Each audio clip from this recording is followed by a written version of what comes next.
Testing, testing. Okay, yeah.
Hi, everybody.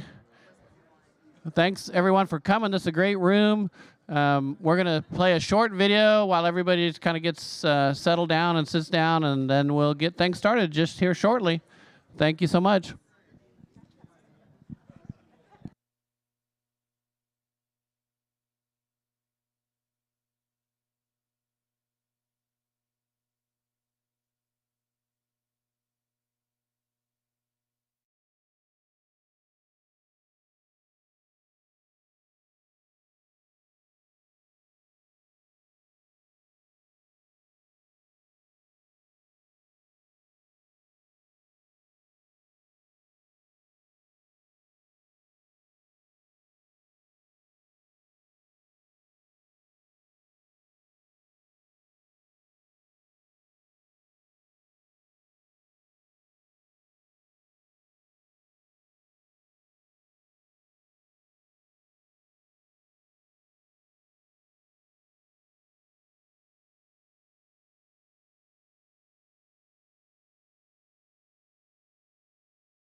Good morning, everyone. Good morning. Hi, everybody. I'm Chris Cobbler. I'm the publisher and CEO of the Fort Worth Report.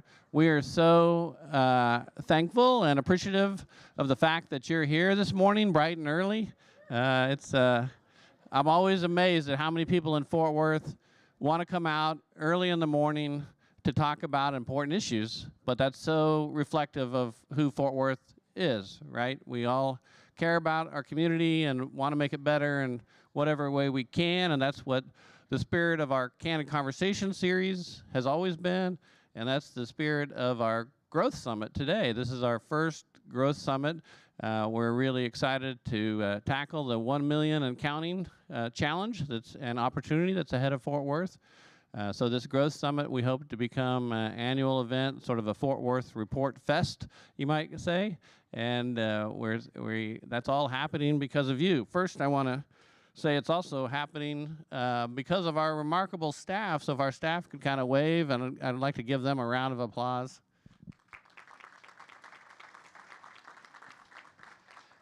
And then this event this morning is being live streamed by our partners at ArcPoint. I want to thank them for that. So you can, they're all in the back. You can watch us on our YouTube channel. That'll also be embedded on our website at fortworthreport.org. So this great and important conversation will be preserved, along with, of course, the coverage in the Fort Worth Report tomorrow. And then we would definitely want to thank Tarrant County College for this beautiful space. They are great sponsors of this event as well. I can't think of a better place to do it than this. So thank you to TCC.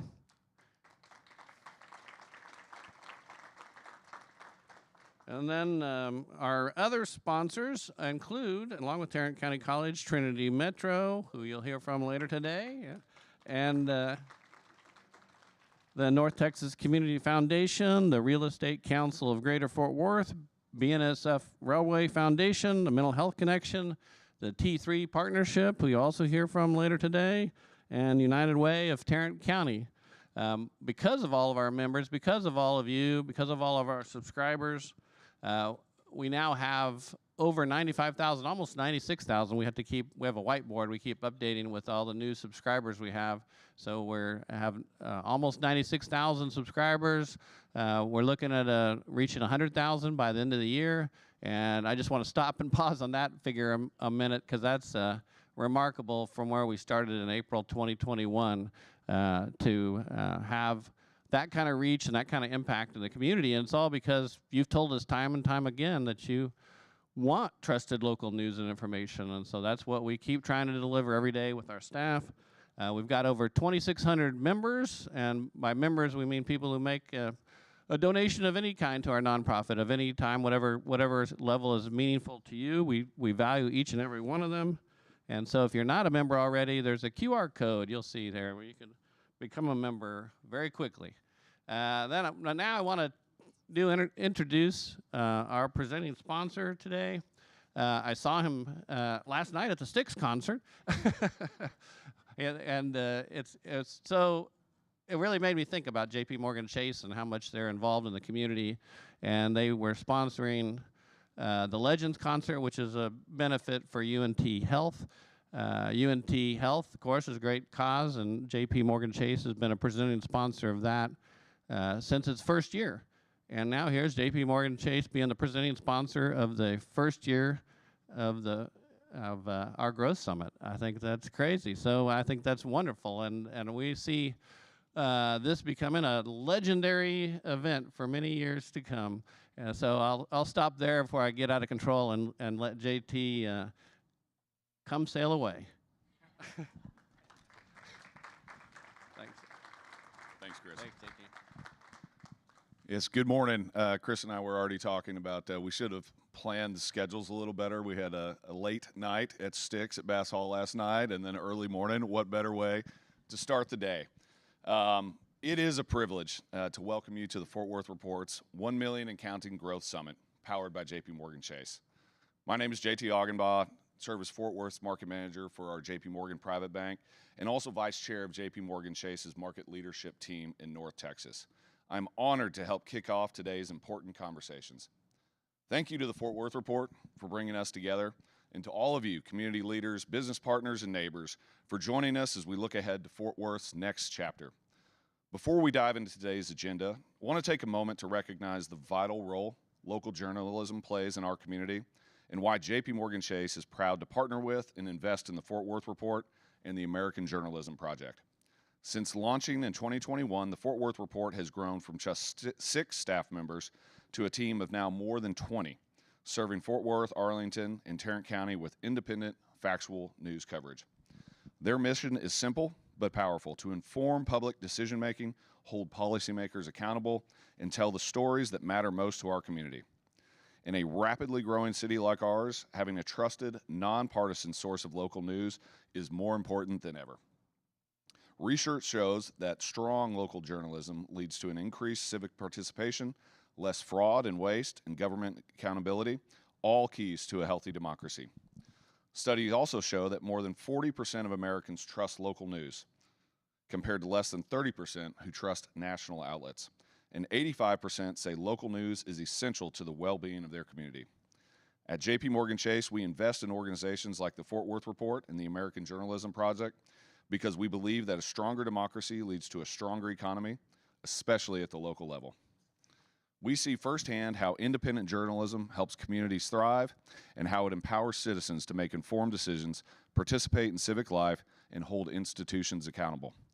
We're proud to stand with the Fort Worth Report and the American Journalism Project, and we're grateful for the work that they do every day to strengthen our rapidly growing community. That rapid growth is the very reason we have all gathered here today. Oh, goodness. I didn't see myself back there. Apologies. That was my high school journal yearbook photo. Time for a new headshot, probably. Fort Worth recently achieved a major milestone of 1 million residents. We find ourselves at a pivotal moment. Our city's growth is a testament to its spirit, resilience, and the opportunities that draw people here from across Texas and beyond. But with growth comes responsibility. We must ensure that expansion benefits every corner of our community, that tradition and innovation work hand in hand, and that Fort Worth remains a place where families can put down roots and businesses can thrive. Although I grew up on the east side of the Trinity in Dallas, my experiences and memory of Fort Worth go way back. My grandfather worked in the Fort Worth City Hall for over 30 years, and my father spent his career with Fort Worth-based engineering firm Carter Burgess. I spent much of my youth here. In fact, my first birthday was celebrated at the Fort Worth Rodeo, and that is a tradition that has continued every year since. I became a full-time Fort Worth resident in the summer of 1998 when I moved onto the campus in University Drive to play football for the TCU Horned Frogs. And like many others here, I never left. I've built a career here, my family has made a home here, and we don't ever intend to leave Fort Worth. Over my lifetime, I have seen a significant evolution and positive momentum in Fort Worth, but I have never been as excited about the future here than right now. The Fort Worth-Dallas region is one of the fastest growing in the country. Tarrant County and Fort Worth are at the heart of this transformation, blending rich history with new possibilities. The choices we make today about housing, jobs, education, and infrastructure will shape our future for generations. At JPMorgan Chase, we're proud to be a part of this journey. Our deep roots in Fort Worth go back more than 150 years. In fact, our predecessor institution, Fort Worth National Bank, was chartered in 1873. That was a big year for this part of the world. Same year that TCU was founded, and also the same year that the city of Fort Worth was incorporated with a population of just 600 residents. So we go way back. Today, JPMorgan Chase has more than 18,000 local DFW employees and more than 190 branches. We serve more than 2 million consumer banking customers and 240,000 small business clients across the region. Record growth in DFW has driven housing costs, impacting renters and homeowners alike. We help create affordability, housing affordability, and home ownership. You'll hear more about that soon. Projects like Cielo Place Apartments in Fort Worth, where we help finance 91 mixed income units, including 80 affordable homes, are one example of our commitment. I'm excited that you're going to get to hear from my great friend and partner, Michelle Thomas, JPMorgan Chase's head of global philanthropy for the South, here just in a few minutes. Texas leads the nation in attracting new businesses and technology jobs, but employers face challenges finding talent with the right training. We invest in workforce development, helping place more than 10,000 Texans in jobs and apprenticeships, and supporting organizations like the Tarrant 2 and through T3 partnership and commit to align education with jobs available. Since 2019, we've invested more than $40 million in North Texas nonprofits, supporting initiatives that make a real difference in people's lives. We believe in powering a stronger, more inclusive economy by extending our expertise, capital, and resources to help businesses, local governments, nonprofits, and organizations create positive impact. Today's summit is all about collaboration, public and private sector coming together to shape a resilient future for Fort Worth. Reaching 1 million residents is a major victory, but it's also a challenge. The decisions we make about housing, jobs, and education will allow Fort Worth to remain the city of opportunity for all. So on behalf of JPMorgan Chase, thank you all for being here, for being a part of this conversation, and the commitment to shaping Fort Worth's next chapter. Thank you.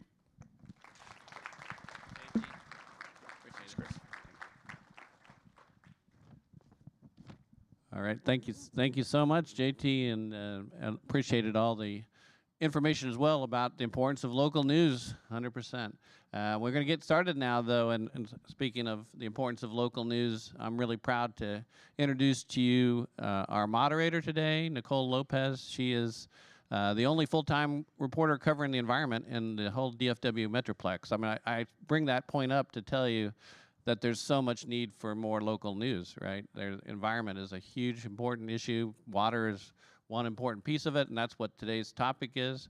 But we need more of this news coverage. We need more of this important discussion. So what Nicole is going to dive into is one of the most vital questions facing the region's future is, will Fort Worth have enough water to accommodate growth? So please join me in welcoming Nicole up to the stage.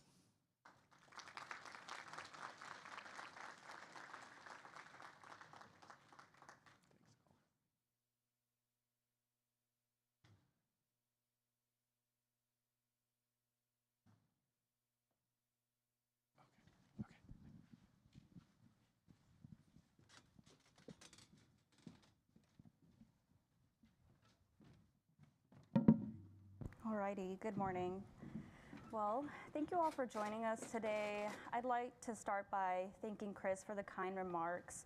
As Chris mentioned, I'm the environment reporter with the Fort Worth Report, and it's an honor to moderate one of the important conversations that we're having today. This morning, I'm kicking off the first panel by looking at the future of Fort Worth as it relates to our water supply. As we're talking about Fort Worth and how it's growing, we're seeing a lot of businesses move into the area as well. A prime example of that is this boom in data centers. And it's this kind of growth that strains our water supply. So with that being said, I'd like to introduce our panelists that will be joining us today to discuss water resources in Fort Worth and Tarrant County. Joining us first is Dan Buhman, General Manager for the Tarrant Regional Water District and Chair for the Texas Water Development Board Regency Water Planning Group. Also joining us is Brian Coltharp, President and CEO of Freese and Nichols. And lastly, we have State Representative and member of the Texas House Committee on Natural Resources, Ramon Romero.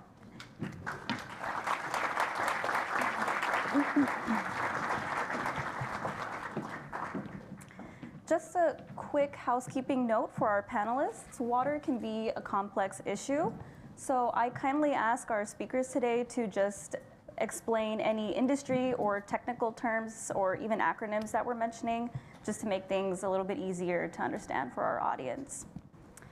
Alrighty, so our first question is geared for Mr. Buhman and Mr. Coltharp. Representative Romero, you're welcome to add as well. With Fort Worth passing a population of 1 million people this year, that means our water needs are surging. What is the status of Fort Worth's water supply? And is it enough to sustain our growth and future needs? We'll start with you, Mr. Coltharp. Yeah, sure. Thank you first of all, for having us.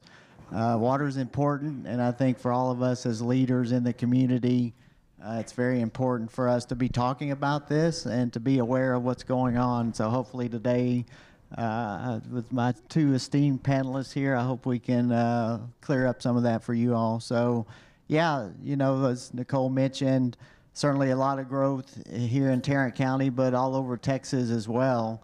And the state legislature, to their credit, a long time ago, actually back in 1998, said, hey, we need to create a system where we have a water plan in Texas to be able to meet our future needs. And that was back in 1998, and we continue to update that. We developed the first plan back then. We continue to update that plan every few years as we go along. So the legislature did their part to make it such that we all are thinking about that. So that's for the entire state of Texas, right? So there's 16 regions in the state, and obviously Tarrant County, Fort Worth is part of one of the regions, Region C, which Dan is the chair of that regional planning group. So through that process, we have a plan in place to meet the water needs of Tarrant County into the future. Certainly we have enough supplies today to meet our current needs, obviously, and we have a plan in place to do what we need to do to meet the demands. The population growth is projected along with the future water demands that are associated with that population growth. So. Thank you, Mr. Coltharp. Mr. Buhman, would you like to add to that? Yeah, I'll just add that I would completely agree. We have enough water today, and we have enough water to sustain the growth if we make the right investments. If we're able to invest in new water supply, if we're able not only to make the investments, but to obtain the right permits and to obtain the right support to build what we need to build to sustain that growth, then absolutely we have plans in place and we have the ability to do so. The growth projections are fairly extreme. We've had 65,000 people move into the area we serve every year. So that is a new city every year that has to support water. And that is not just Tarrant Regional Water District. So if you look at the Metroplex, there's really three major large wholesale water suppliers. There's Tarrant Regional Water District, City of Dallas, and North Texas Municipal Water District. And as of this year, maybe next year, Tarrant Regional Water District will be the largest of the suppliers. But we're seeing that same growth. North Texas Municipal is saying about 75,000 people moving into their service area every year. So that same type of growth you're seeing across the Metroplex, and that is going to require significant investment. But when companies come and say, do you have enough water? Absolutely, the answer is yes. And we have projected that growth. We've looked at it and said, you know, if we see these businesses move in, if these people continue to move in, and frankly, even if the climate is drier, and if people want to live on larger ranches with more water use, we've looked at all of that and said, yes, we still have the ability to supply the water. The question is just how long, and that's going to require investments. Thank you for having us. Can y'all hear me? Okay, thank y'all for having us here today. Fort Worth Report, awesome. Everybody loves you for being here, giving us a real option. Look, I think that we mentioned investment, and when we think about investment, is this loud enough? When we think about investment, that's really what we should talk about. When we went into the legislature this year, there was talk that we were going to fund $5 billion that we were going to add to future water needs. There's urgent matters all over the state of Texas. Corpus Christi is running out of water. They're, I believe, in stage 4. They were talking about a large water desal plant, which would be one of the first times that we ever did seawater here in Texas. There's others around the country. Their council just voted against it after already spending over $200 million in the process. There's a desal plant in El Paso that more than, I believe it was either 3 times or 4 times the cost from the time they planned it until they finally got it in place. I believe one of the biggest reasons that Fort Worth and the DFW region has grown to the way that it has is because of the work that Tarrant Regional Water District and their partners have done throughout the years, and the many reservoirs that we have here in our region. Reservoirs, even though there's many other options to water, is the cheapest form of water. So I think one of the things that Texans need to understand is there's more water, but it's not going to be cheap water anymore. water is going to get much more expensive. So we have to do the things, we have to continue to do what we know works. There's going to be folks that say, well, evaporation happens, so water disappears, reservoirs don't work. But as I learned yesterday, with a 4-day large amount of rainfall over our region, we fill the lakes enough to give us water for an entire year. That's not going to happen with many of the other options, and it's certainly not as expensive as desal. Texas, your Texas legislature this year didn't fund $5 billion, but we did put in $2.5 billion through HB 500. And then you have SJR 7, which you guys will be able to have a vote on, which hopefully you've already voted. If not, go out and vote for SJR 7, which will do what we've done for the transportation for roadways, which is dedicate $1 billion every year to continue to put money in, and 25% of that will ensure that it goes towards new water supplies. And that's really where we're. If we're going to continue to grow in Texas, we need to grow where our water comes from, so you have an option to vote for that. So Texas is making the investment, but I will say this before we move away from the legislature. We had two very nasty bills that came to the floor that we had to fight for North Texas. North Texas, we know we need the Marvin Nichols Reservoir if we're going to continue to grow into the next century. And every member of that committee of natural resources voted to take Marvin Nichols off of the future planning, the 50-year plan, with the exception of Ramon Romero. Why? Because I'm the only urban member on that committee. That's a problem. It finally came to the floor and we voted it down, so luckily the legislature as a whole believes in Marvin Nichols.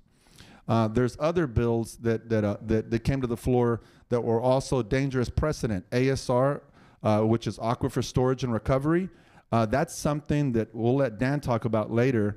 That is something that we looked at as future opportunities for how to store water underground.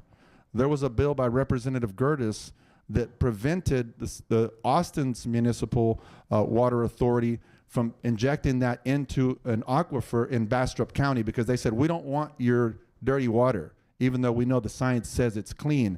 That was going to be a big technology, a big change for how we store water, and it went down.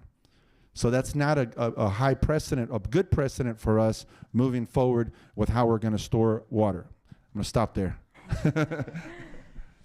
Yeah, absolutely. Thank you, Representative Romero. We've established that certain factors such as adequate funding and action at the state level plays a major role in our abilities to sustain water that's enough for the rate at which we're growing. Aside from these challenges, what keeps you up at night when you're thinking about water? What are your biggest worries regarding the issue? We'll start with you, Mr. Buhman. Do I look that tired that you started with me? So if you look at the sustaining the growth as a state means we have to invest as a state. But especially in the water supply, it becomes this balkanization of the state where we say, I'm not going to supply water from my region to your region. Even though the law is very clear that the state of Texas owns all of the water, and we ask them for permits to use that water beneficially.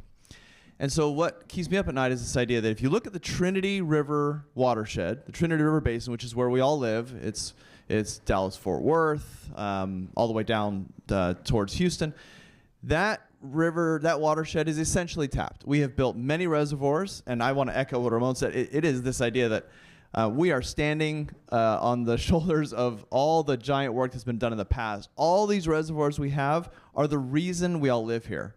And so I find it very ironic that everybody's saying we don't need any new reservoirs. Reservoirs are terrible. How dare we build reservoirs? Then we get in our boat and we go out to the lake and we get and we turn our tap on, and that all comes from reservoirs. So we're very happy with what we have. We're just not. We're very concerned about investing in the future. And I can talk more about those concerns, but the Trinity River watershed being fully tapped essentially means we have to look at other parts of the state. And that gets very complicated. Now, this is done across the world. Not to use California as an example, but California has certainly built large transfers of water from north to south. Colorado has built transfers all over the state. And those two states are just tiny examples. This is happening all over the West, where water is transferred all over these states. And we are going to have to get comfortable with a state that if we want to maintain this Texas miracle, that we're going to have to move water from one basin to another. So that's certainly one thing that keeps me up at night is just that ability to do so without the feeling that people own the water in their own basin. The other thing that concerns me certainly is the permitting process. And I've talked about this a lot, but the federal permit to build a new reservoir takes about 20 years. That's just for the permit. And I will say it is intentionally that long. The story I like to tell most often is a partner of ours, North Texas Municipal, was permitting a reservoir that is now built. And in the middle of the process, the staff member from EPA that had been involved for many years passed away. They brought in a new staff member, and that staff member said, well, we need to start over because I wasn't here. And they said, here's all the meeting minutes, and they said, I know, but we really need to do some things differently. That is built-in intentional delay of those permits. Now, I'll say I'm very supportive of protecting the environment, of doing things right. I absolutely agree that we should have a permitting process that is protective of the natural resources. But when it's when it's designed to be a roadblock, I think that's a real issue. So that's the other thing that keeps me up at night. And I'd say the third thing is what Representative Romero said is the cost of water. Because we have to move it from farther and farther distances, the reality is water will be much more expensive. Now, I brought my own water to the stage because bottled water industry actively tells you that your water is unclean, so I won't drink it. But I think that cost is something we're going to have to accept if we're willing to accept the need for the growth. And I want to be clear, I don't want water to be expensive. It's not a design. It's not something we're intending. But in order to meet those demands, we will see expensive water. Now, we'll have more people to pay into those needs. But the reality of the distances, we're talking about 10-foot diameter pipelines going 300 miles. Those are $10 billion type projects. So we are going to see much more investment required. I'll go before you, Brian, because you can talk. Can y'all hear me? Because I can't tell if this is right. Okay. I think to the point just made, it's expensive water. Two things keep me up. The persons in office are not going to do anything other than represent their district. So if you're from the region where the Marvin Nichols Reservoir is going to get built, you're certainly not going to tell people you're willing to sell their farm for sake of Fort Worth being able to, or DFW being able to have a greener lawn. That's a very easy, political decision for them to make. That keeps me up at night that these types of plans took the entire state to agree that we need our major regions to continue to grow. And right now, it doesn't feel like, because of the partisan divide, the rural versus urban, that's something that's going in our favor as a region. The other thing that really keeps me up at night, and this is where I can turn it back over to Brian, is the incredible increase in cost for water projects year after year after year. I'm in the construction business, so anybody else, y'all know concrete and steel, it's going up in price a lot. And when it takes us years to plan, and the persons in office change, and then that changes the timeline even further, the increase in cost for these water projects can double, triple, quadruple, and we're all paying for it. So I've said, when we've had these $20 billion surpluses year after year after year, the best thing you can do with that money is what? Spend it. Because right now is the cheapest time to build that project when we know they're coming, we know we need it, so let's do it as soon as possible. Ditto to what they all said. I think they nailed it. But I think, if you think about all the things they talked about, what does all that mean? It means it takes a lot of time to make these projects happen. So it's so critical that we do the planning on the front end. And we know how long these projects are going to take so that we can get them in place in time to meet the population and the demand projections that we're talking about.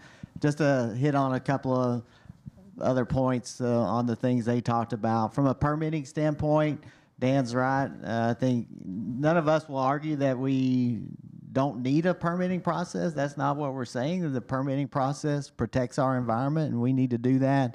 It's just it takes a long time to do that, and I think that's the critical piece of that. And then on the cost, things are more expensive.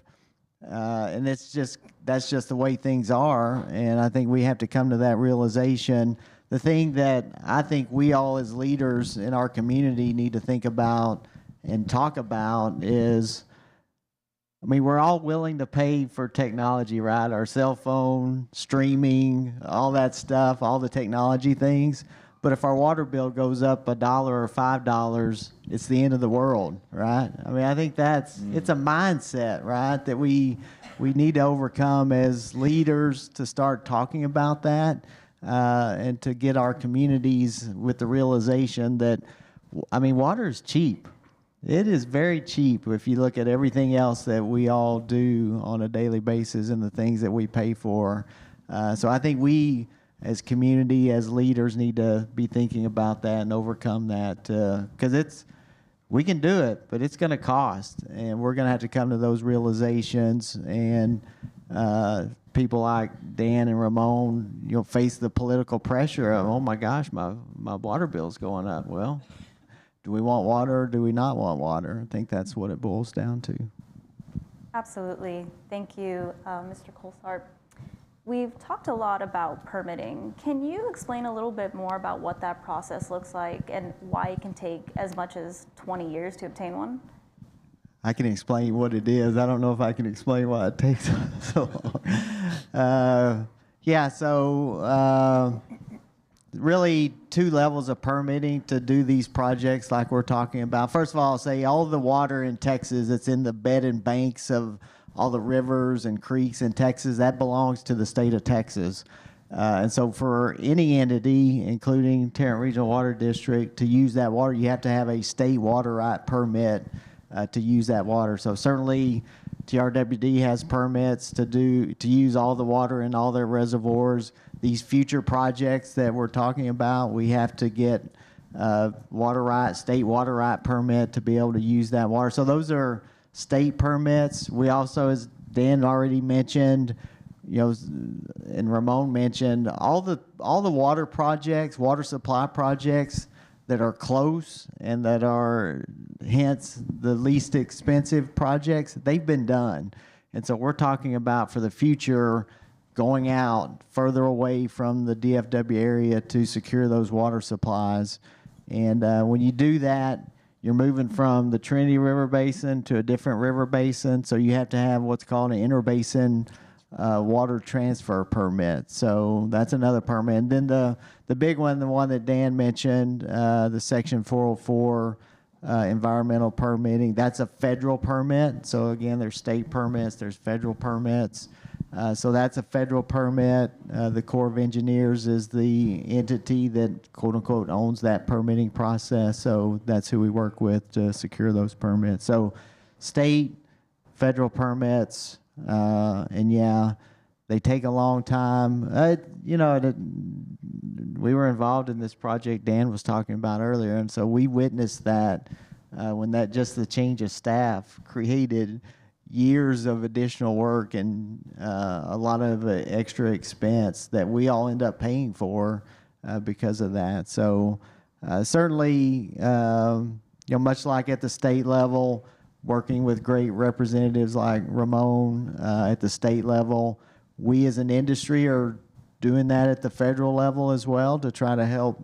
Again, it's a good thing. I mean, we need to do the permitting process. The emphasis is solely on how can we make this more efficient process so it doesn't take so long. Thank you, Mr. Coltharp. Would you like to add to that, Mr. Buhman? No, I think that was a pretty good description. I will add one more thing. That federal process is really to protect the natural resources of the country. Again, completely agree with that. I'm very environmentally minded myself. And so it does things like if you're going to flood bottomland hardwood or impact a wetland, you need to mitigate that, and you need to find another place to protect in order to mitigate that damage. Completely agree with that. And so it's just the studies and the requirements to find new mitigation land. And that's become a big topic too, is how much mitigation is required. There's a lot of numbers thrown out there that are frankly extremely inaccurate. The federal government has not totally defined what that is, and that keeps evolving. But that's what it's all about, is protecting the natural resources of the country. I think you can use the Corpus Christi desal plant as an example. The community wants desal. They don't really have other options for water without being able to move it through pipes from a much further region. So they said, let's do desal. The initial plan was to let that discharge of that produced water or the most saline water, rather than take it out into the sea, to put it into the bay. And that caused a huge uproar from the community. That permit has gone on and on and on and on. It's just taken forever. And that plant is multi-billion-dollar plant now. So it can be the permitting, but it's also the political pressure and the change of the politics and the change of the persons in office. So that really adds to the permitting process as well. Thank you, Representative Romero. We've spoken a lot about the proposed projects that we're seeing across the state, including the Marvin Nichols Reservoir, and that's been proposed for decades as it would supply a significant amount of water for the Dallas-Fort Worth area, or Fort Worth, Dallas. Representative Romero, you mentioned some bills that were aimed against the project. Will we see this reservoir come into the picture? Where does the fate of this project stand? Well, I sure hope so. I mean, first, I have to give a lot of credit to Dan and the team at TRWD. I think we are so incredibly fortunate to have what I believe to be one of the best in the state, if not in the nation, in terms of what we've been doing to prepare and push that plan for Marvin Nichols as far off as possible. When you think about the partnerships with Dallas's region, Tarrant's region, the wetlands, so much that we've done, including conservation, which I think we need to do as all of us as residents and cities. We've done the most that we can. Unfortunately, that Representative Gary Van Dever represents that part of Texas, and he is going to do everything he can to properly represent those folks. So imagine you've had this land in your family for 200 years or 100 years. You don't want to give it up either. But it is for the benefit of the entire state. It is a part of our plan. It's there. His bill said if it's been on for more than, I don't know if it was 40 years or 50 years, then it's expired, which in essence took Marvin Nichols off of the books altogether. Fortunately, when it finally came to a vote, and I will say this, he laid this thing out and finished that bill better than anybody. I thought it was Jesus on the floor. He wasn't Jesus, he was Moses. He's like, set my water free, or my people free. It was something like that. If you haven't watched it, it really was good. And Gary Van Dever is a very well-respected member of the Texas legislature. He's loved. So, when you go to vote against his bill, it's hard to vote against somebody you like.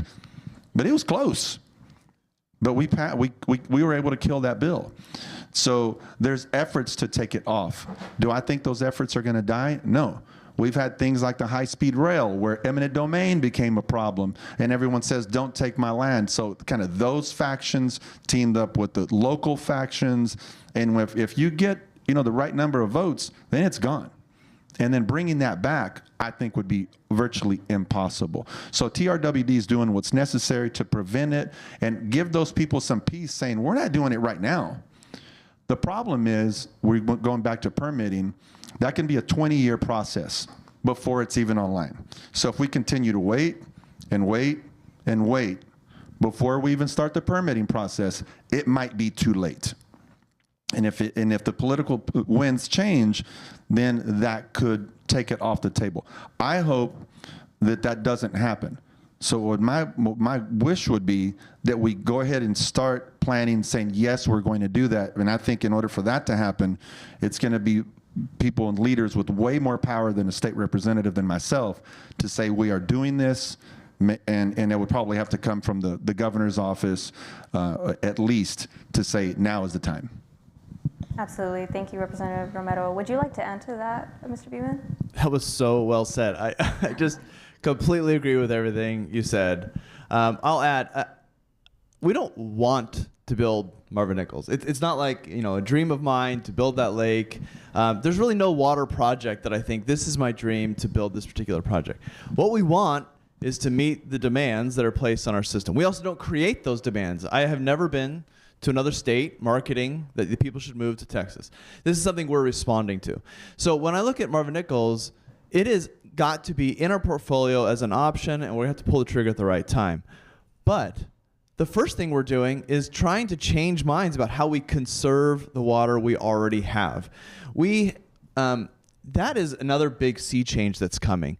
I would say we are doing much better, so much better in this region about conserving water. We've seen usage per person drop from about 200 gallons a day to about 140 gallons a day. That is a huge change just from behavioral changes. We've also seen a real uptick in reuse. So everything that goes down your shower drain ends up in the river. We put through wetlands that we built, 2,000 acres of wetlands. We're about to build another 3,500 acres.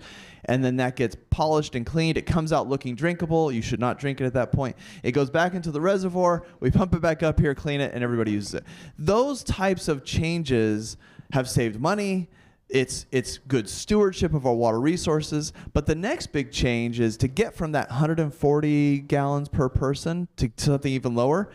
Now we have to get really serious about things like how many days a week can I water? And not just, hey, please don't water more, but we may have to start mandating. And to get a city council or an elected official to support that, it really requires their constituents to support that. And so that is a change of mindset that we're going to have people say, hey, I want to tell my elected officials to please put those requirements in place. Landscape ordinances that say what type of landscaping do we plant. All of that will have a real impact on how much water we actually use. So the first thing we're doing is conserving and reusing. You mentioned that we're doing aquifer storage and recovery. So we've built a well that instead of pumping water out of the ground, it pumps water into the ground to store for later that you then pull out at another time. All of these strategies are to push off the reservoirs as long as possible.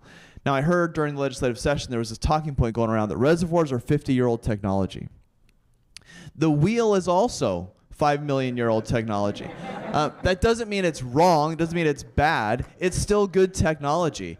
And they say reservoirs evaporate water. That is absolutely true. So we're not looking for the project that has nothing negative to it. If you please, you can have my job if you can find that project. There isn't. It doesn't exist. We're looking for the biggest net benefit. Every project has impact. Every project has cost. Every road you drove on this morning at some point was in private hands. Every piece of public infrastructure is a balance of impacts and benefits. And so we're trying to do that. And Marvin Nichols is an example of that. There's a lot of talk of the negative side of that reservoir and that there's people's lands taken. I'm actually very sympathetic to that viewpoint. I have sat down in front of those people. They have really vented their feelings at me. And I really, it touches my heart. I feel really bad about those people that will be directly impacted by the reservoir. I also have a duty to 2.5 million people and growing to supply the right water. And there are thousands of people in that region who want the reservoir built, but their voices are very muted. They want it built because they see the economic development that will happen. They see the benefits of all the reservoirs that exist around the state, and they want that for their region. But obviously, there's an emotional side to that argument that is very hard to overcome, and I understand that. Absolutely. We've talked a lot about how our water supply depends on what's going on at the state level, and that can also include some bills that are aimed against projects. But can we talk a little more about what's being done at the legislature that would secure more water and what else we need from the state in order to move forward? Representative Romero, would you like to start? We've dedicated funds. We know that. So that was big money, $2.5 billion that we gave to the Texas Water Development Fund, and that's going to help us to start planning those projects. The other thing that we've done is we removed the handcuffs. One of the first hearing that we had in Natural Resources, we gave them $1 billion last session. Well, they didn't spend it. because it was dedicated just towards new water, all $1 billion. Well, guess what? There wasn't any new water projects ready for them to do. So my question was, okay, we gave you $1 billion in 2023. Here we are in 2025. You haven't spent it. You might not have a project ready until 2027. How much is that $1 billion really worth now if you're not investing it? That's a cost to the Texas taxpayer. So we need to free you up. So that's what we did in HB 500. We freed them up. We said, here's your money. You can use it. Increase your staff. I think they increased their staff by $8 million. About 40 employees, or about 40 employees. So now they have more liberty to do more. The other thing that we're doing through the SJR 7 is we're telling the taxpayers, do you believe that this is something that we should continually fund for the long term the same way we're doing with highways? And I believe that the answer is going to be overwhelmingly yes. So that's going to be about $1 billion a year that you guys can make it possible for us to continue to dedicate funds. I will tell you, I think that's nowhere near enough money. I really don't think it is. With the amount of needs that we have. As an example, I don't think that we need to go bail out Houston, but Houston loses more water through their pipes than Fort Worth uses in an entire year. Think about that. They lose more through leaky pipes. And that's just because of the cost of, you can't just go fix the pipe. You can't just go underneath the ground. You actually have to remove the road in a lot of cases. So this is very, very expensive. There's local needs like Houston. There's needs here for new water projects. So I think that this is the first time that I've been in the legislature outside of creating a plan and creating the bodies like SWIFT and so on. But what we are doing is we're saying, here's the money. You decide, you plan, you coordinate, you work with the locals, and maybe, hopefully, and I know we've said interbasin transfer a few times, okay? And y'all have heard, water that comes from the sky belongs to all of us. It ends up in a reservoir, it belongs to that region. Well, these regions want to sell us that water. I'm of the opinion we should continue to transfer it throughout the entire state. Just like we transfer the road dollars, just like we transfer education dollars, all these things. So we're doing the right things. We're putting the money in as the legislature, as the taxpayers are, through the legislature. The politics is still a little bit of a problem, and it will continue to be a problem. But overall, we're in agreement as I think it was a unanimous vote on HB 500. So that says the money is not a problem. And it shouldn't be a problem when we have a $20 billion surplus to put in $2.5 billion towards one of the things that none of us can live without. And it's Prop 4. That's we all are on the ballot to vote for. That's because it's a constitutional amendment Yes. to dedicate the $1 billion. So that's what Ramon mentioned earlier. So study up on Prop 4. It's a big deal. The legislature worked hard to get that passed, both through the Senate and the House. So the funding's there. Assuming we vote yes for that, we get that passed. But the other thing I think I think it's great that we have Ramon up here, because hopefully the message is we can engineer it. Dan can do what he can do to lead his organization to make sure they're meeting their water requirements, the demand requirements. But it's very political. I mean, there's definitely a political side to this, and we need more and more people like Ramon that understand what's going on and are out there to support the things that we need as an industry and as a community to make sure we continue to meet these water demands going forward. I'm glad you mentioned Proposition 4, because I also wanted to talk a little bit about and ask you all about what the public should know about these constitutional amendments in the November 4th election coming up that will pertain to water. Would you like to add a little bit more to that? Prop 4. That's the, Yes. that's. Yeah, and if you can just kind of talk a little bit more about what Prop 4 would do when it comes to securing water, what that could mean money-wise. Okay. All right. Well, Ramon's mentioned it. They passed a bill in the House, a bill in the Senate that would dedicate $1 billion a year to the water fund for Texas. So that money would be dedicated to do exactly what we're here to talk about, is how we secure water for the future of Texas. And that's what that $1 billion a year would do. Ramon's correct, I think, in what he said is that's not enough. It's a great start, and we're very appreciative of that to get that started. But we're going to need to continue to do things like that. So, yeah, it's Prop 4. It would dedicate $1 billion a year to water projects for the future of Texas. Thank you, Mr. Coltharp. Is there anything else that the public should know about Prop 4, Mr. Buhman? Yeah, I'll add to that if we look at the challenge of developing water supply, it's a balance of how much water do we need and how expensive is it. And so I really appreciate what Ramon was saying about the legislature and the politics there. So what we saw this last legislative session and others was this desire to invest money, but also, as he described, a desire to kill water ideas. And so it was, on one hand, here's the money. On the other hand, please don't build reservoirs. Here's the money. Please don't get the groundwater. Here's the money. We're killing ASR. And luckily, we have Ramon up there saying that's not the path. As he just said, let's invest the money and let the locals decide how to balance the investment. Because our duty is to provide water at a reasonable cost. And in part, that's because water is a fundamental need for every single person in society, regardless of wealth or status or race or any other topic.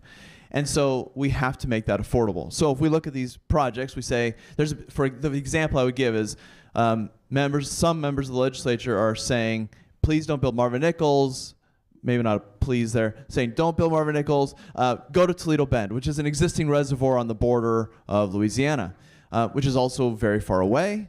It is a lot of water, but it's extremely expensive.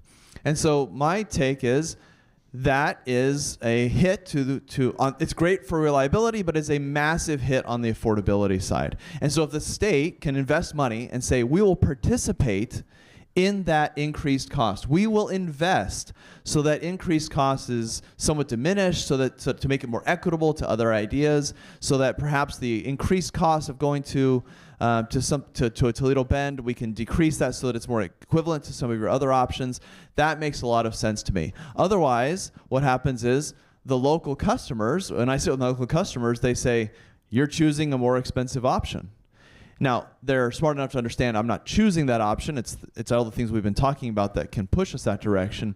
But I really appreciate the legislature saying we want to invest the money because we understand that that is a reality that you're living. We also have tons of data centers moving to Texas, and they use a lot of water. We have a boom of people here in North Texas, but the need for the Texas Water Development Board to have freedom to do more in terms of all the options that we have for water is why we're dedicating the money. So they can have the money, so that we can have many options in terms of what we're going to do, and then we can start spreading that wealth, if you will. I don't think it's going to be anywhere near enough money. I'll just say it. I think we should have spent $10 billion this year and gotten projects started. I can't say it. I've got good friends from Corpus Christi. They're starving for water. And it's not data centers. It's that we decided that started moving all of our pipelines from the Permian Basin to Corpus Christi because Corpus Christi was closer to Houston. So what's happened is you've got large commercial users that are great for the tax base, that keeps property taxes low because you've got these great big corporations that can help you with that, but they're also chewing up all the water. So imagine the political football that you have to play with as an elected official there. Do I support the corporations? I'm glad because they've created lots of jobs, but at the same time, my people don't have any water. The reservoir, the lakes that we used to put our boats in, the boat dock that now is sitting in the mud with 500 foot of mud to walk through, if not even mud, just dry ground. That's their reality in Corpus Christi right now. We need to move water there. And without money, it's just not going to happen.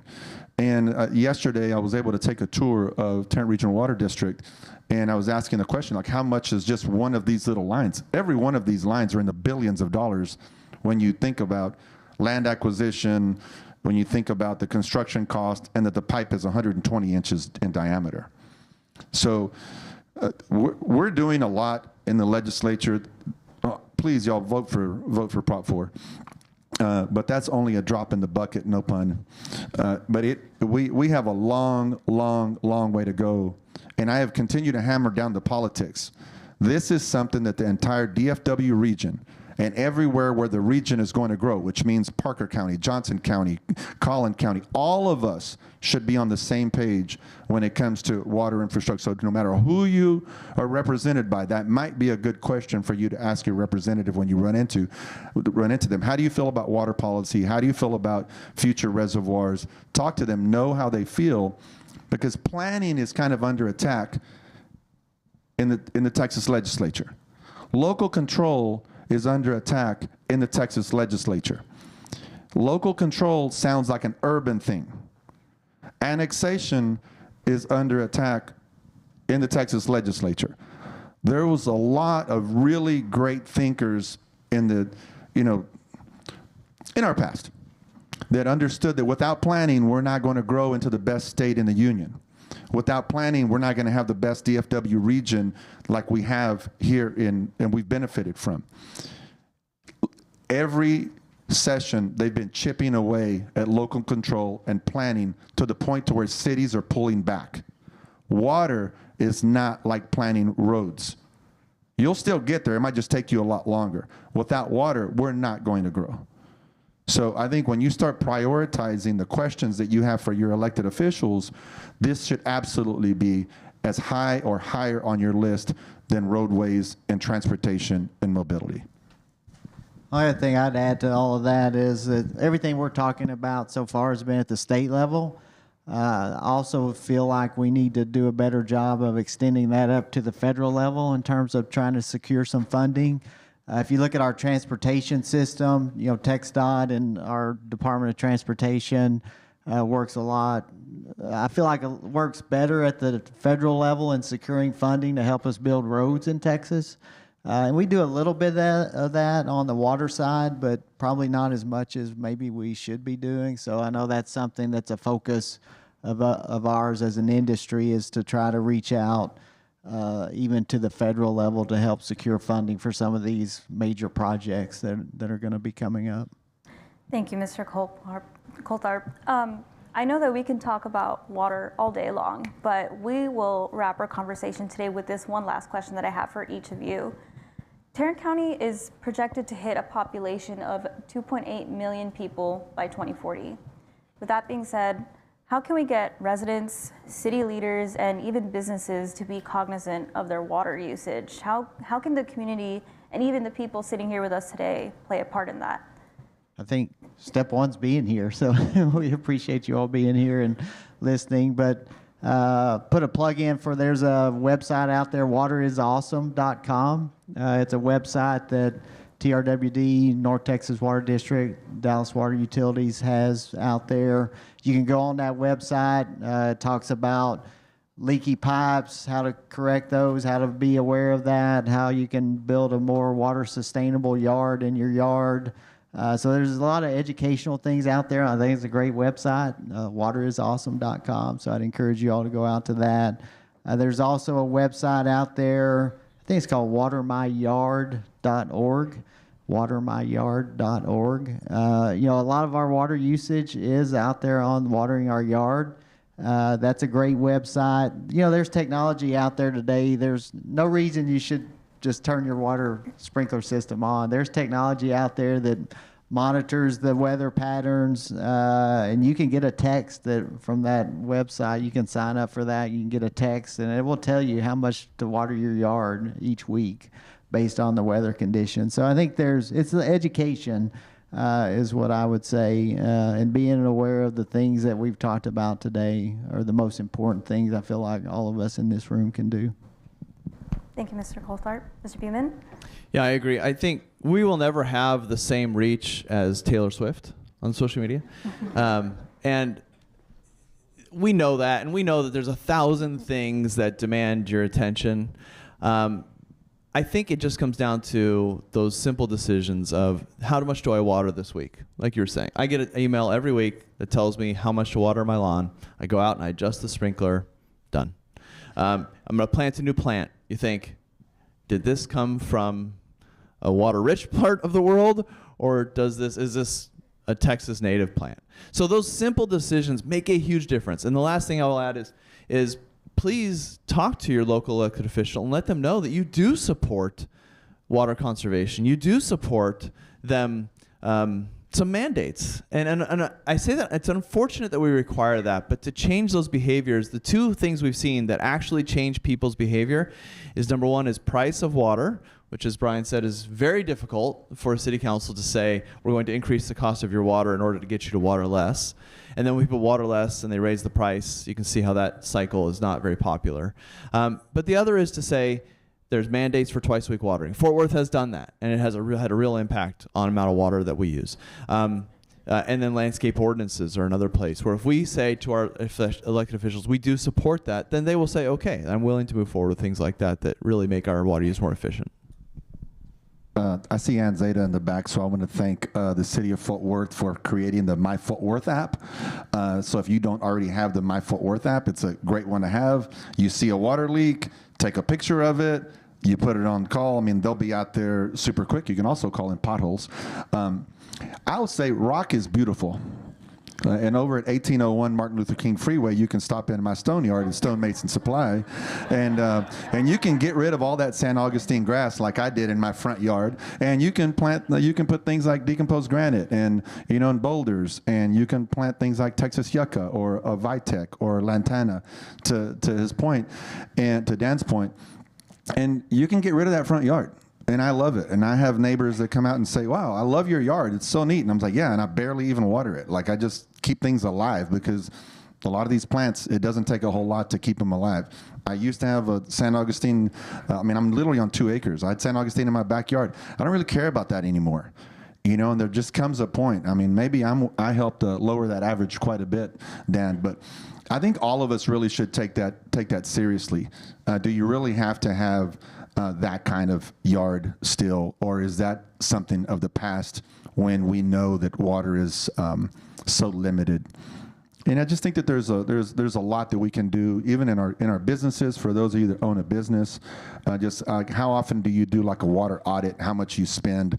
I have a granite yard, so I try to make sure that our pit is clean, so we're recirculating and cleaning that water, so that we can reuse water where necessary. I think all of those things within our businesses. How you do it at home? Do you have water barrels? I just put in a little deck on my roof, and I want to put in a barrel to catch that rainwater so I can water my plants up. So there's so many little things that we can do that are commonplace everywhere else. I just came back from a vacation in Mexico. I like the fact that I can drink tap water if I want to. I'm not even going to dare to do that in other countries, right? We don't want to be those places. We can be there, but it's up to every single one of us to ensure that we continue to enjoy these fruits that have taken so long for so many people to have made possible for us. So. Thank you, Representative Romero. Well, that wraps up our panel. I just want to quickly once again thank our speakers, Mr. Buhman, Mr. Coltharp, and Representative Romero for joining us today to participate in one of the many important conversations that we're having. Water is a major part of our reporting. Rest assured, you will see much more local coverage on the issue. The next panel will begin at 9:20 a.m. Thank you again so much.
What a great panel the first one was. Appreciate the moderation by Nicole, Lopez, and our panelists were tremendous. If we could just give them all another round of applause, that'd be wonderful.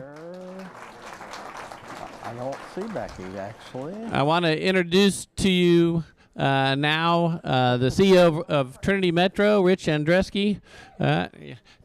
Trinity Metro has been a great partner to the Fort Worth Report, and of course doing very important work for us and essential to any growth summit, as you can imagine. So I'll just turn it over to Rich. Here we go. Thank you, Chris. Good morning. Is this working? No? Yes? Okay. So good to be with you, Chris. Thank you. Let's give Chris Cobbler and the Fort Worth Report team a round of applause for this fantastic event.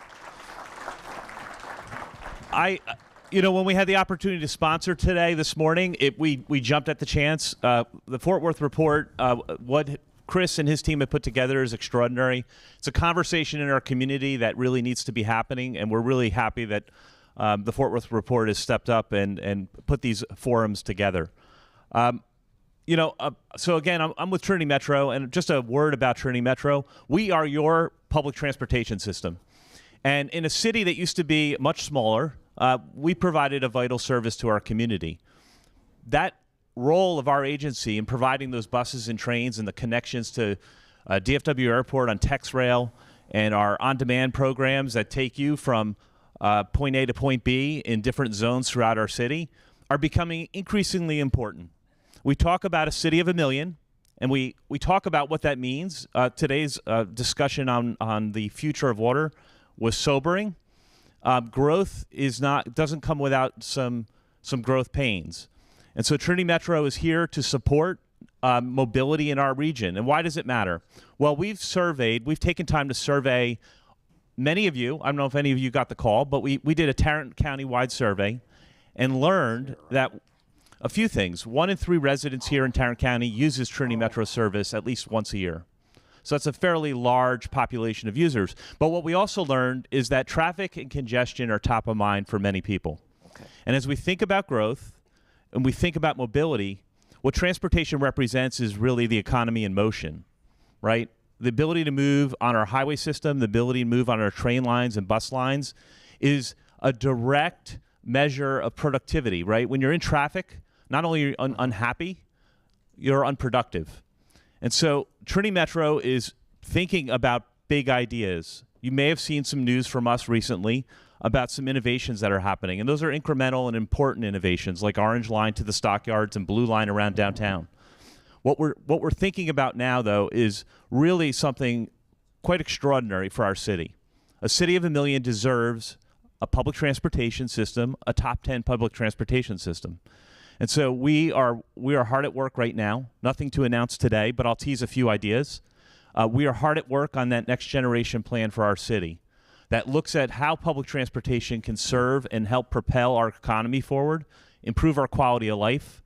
I'll say, public transportation is not an abstract concept to many people. If you use public transportation and you're a student taking classes here at TCC, that may be the way that you afford tuition.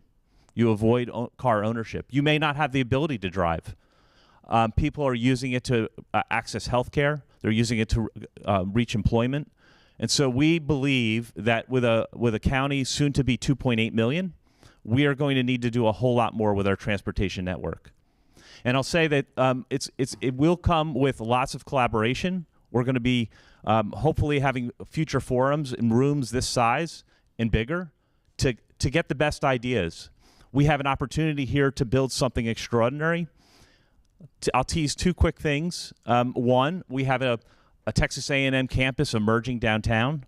That's an extraordinary opportunity. And if we think about major cities around the nation, great train stations that bring people together are essential in your community. And so we're thinking about a great train station to activate and bring our downtown together around the Texas A&M campus. We also look at tourism and the role that tourism plays in our economy. So we're thinking about new ways of activating tourism, connecting the stockyards better. We're having conversations about an urban rail network. we're going to bring the best ideas together in our city, and we're going to move forward together on this new idea for transportation. We're very excited to be at this moment. I'll give a shout out in closing to the team that we have a Tree Metro team. Will you raise your hand? Yeah, they're rock stars. And we couldn't do any of it without the leadership of our board. Today we have Rachel Navahar and Ben Robertson with us from the board. Ben and Rachel. So, in closing, Chris, really appreciate the opportunity to sponsor today's event. Thank you for making time for us, and we look forward to a continued conversation. Thank you.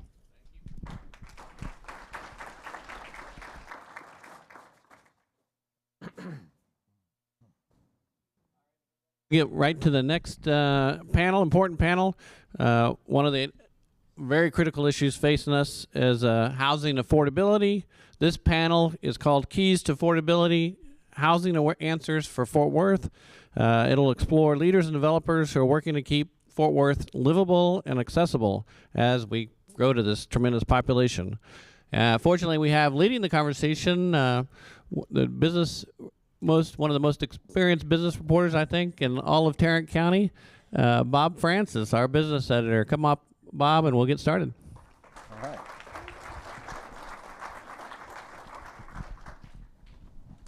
All right, thank you, Chris.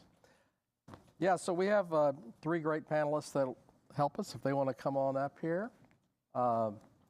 Michelle Thomas, who is head of global philanthropy for JPMorgan Chase, or I should say executive director of global philanthropy.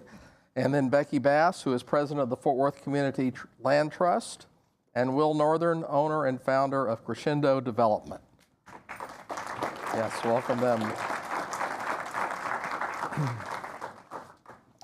While they're getting set up, I'll say I was at an event last week where Ross Perot Jr. spoke, and he talked about his early days in the real estate business and probably about 30 or 40 years ago. And he mentioned that in Fort Worth then you could get a nice starter home for $75,000. So I see some of y'all shaking your head, yes. And some of y'all going, surely not. But that just shows how much things have changed. In 2010, the average home price was about $209,000, and now 15 years later, it's risen to approximately, it's over $300,000 for the average home price. So there's been a lot of changes and makes it difficult for a lot of people starting out to afford to be here, and of course, we need those workers for our workforce. I think the first question I'll ask is a basic one, which is, why is affordable and workforce housing so important for a city like Fort Worth? Becky, do you want to take that first? Sure. Can you all hear me okay? Wonderful. So, I think what we're hearing today is how rapidly Fort Worth is growing. It's grown faster. It's outpaced other cities across Texas. We're about 34% in the past few years versus a 24% average in other parts of the state. And that means that we have people who are coming here who are filling our labor needs. They are enrolling their kids in our schools, but if they don't have a place to live, we can't be competitive from an economic development perspective. And so that inclusive growth and making sure that there are places for everyone to live is really fundamental, not just for us to keep growing, but to grow in a way that everybody can see a home here. Michelle? First of all, thank you all so very much. I am happy to be here. One, affordable housing should be something that every family should be able to take advantage of. And what we're seeing is that with the high prices of affordability, people are facing gentrification, and it's a big challenge. And so I know that also well. In some of the neighborhoods that are fearing gentrification, one is over there, particularly in where Dallas parks and things happen. People can't afford it. My dad's old grandfather's home, which my dad was raised in 1933. He's 92 years old. His house that he and my mom, middle class teachers, bought at for $34,000 is now priced at $500,000. And I did this crazy thing just 2 weeks ago. I transferred the deed to me, and then it was transferred upon death. And then I said, why are we transferring upon death? I'm an only child. So then I said, well, let's transfer the deed now while my dad is living.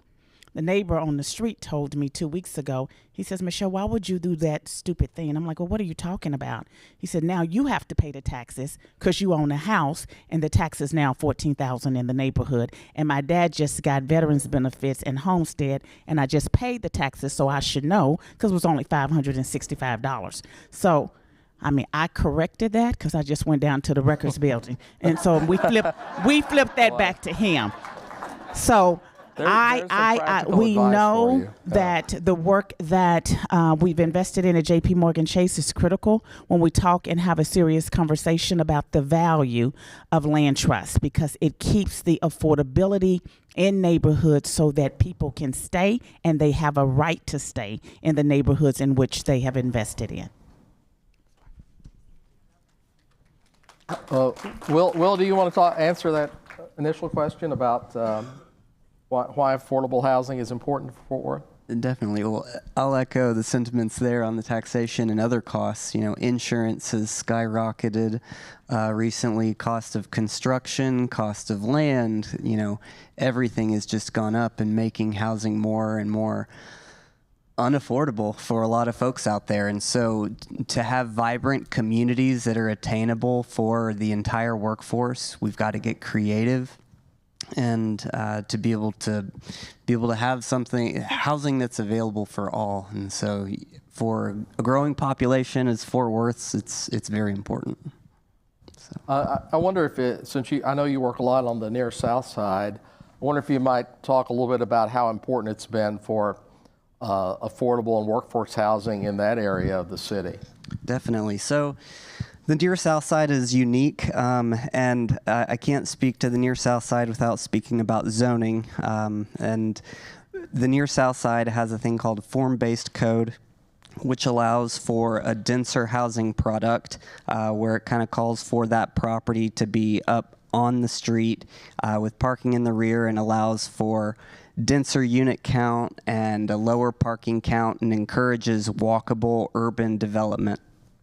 That's been really important for the near south side to support all of the businesses and kind of the evolution of how real estate has progressed in that urban area, and really is a unique phenomenon, I'll say, to look at, that's supported by not only the zoning but the creation of the TIF that the near south side created some 25 years ago, tax increment finance district. So a portion of the property taxes in that area go into a general fund that then developers can apply for to be able to help subsidize the public components of their private developments.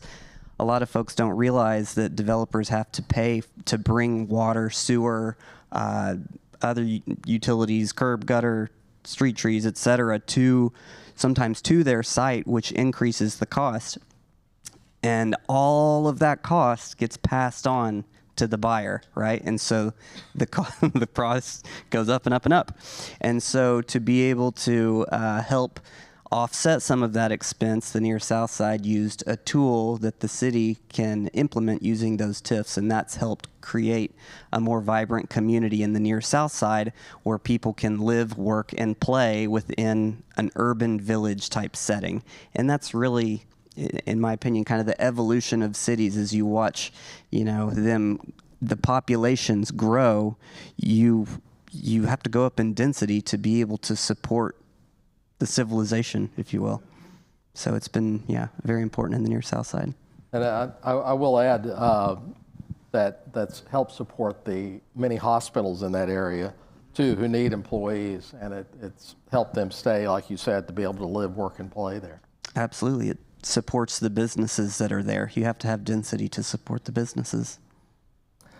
Michelle mentioned the Community Land Trust. Becky, I wonder if you could talk a little bit about the latest project that y'all have just announced a few weeks ago. So the Community Land Trust is a newer nonprofit in Fort Worth. We are Fort Worth's first community land trust, and we were founded in 2023. And we provide attainable, affordable homeownership opportunities for families in the 60 to 120% of area median income range. So in real terms, those are teachers, those are first responders, those are nurses, those are the people working in our service industry. And we've been lucky enough to acquire 15 acres over on the south side of Fort Worth in the Rosemont neighborhood. It's the old seminary family housing called Carroll Park.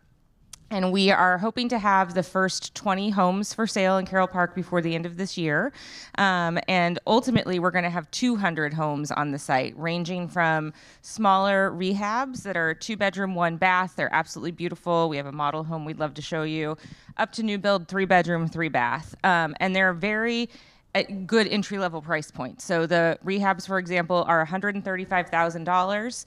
But you get to apply $25,000 down payment from the city of Fort Worth. So folks are going to be able to own a home, live in that home, and build some equity in that home for probably less than they're paying in rent right now. We know that over 23,000 families in Fort Worth are currently paying more than 30% of their income towards housing, which makes it really hard in terms of trade-offs for other basic life needs. And so we can relieve that, give them a quality home, and that's what we're doing with the First Land Trust. The other thing that's really unique about the land trust model is its permanency. So the nonprofit, the land trust, actually owns the land on which the homes were built in perpetuity.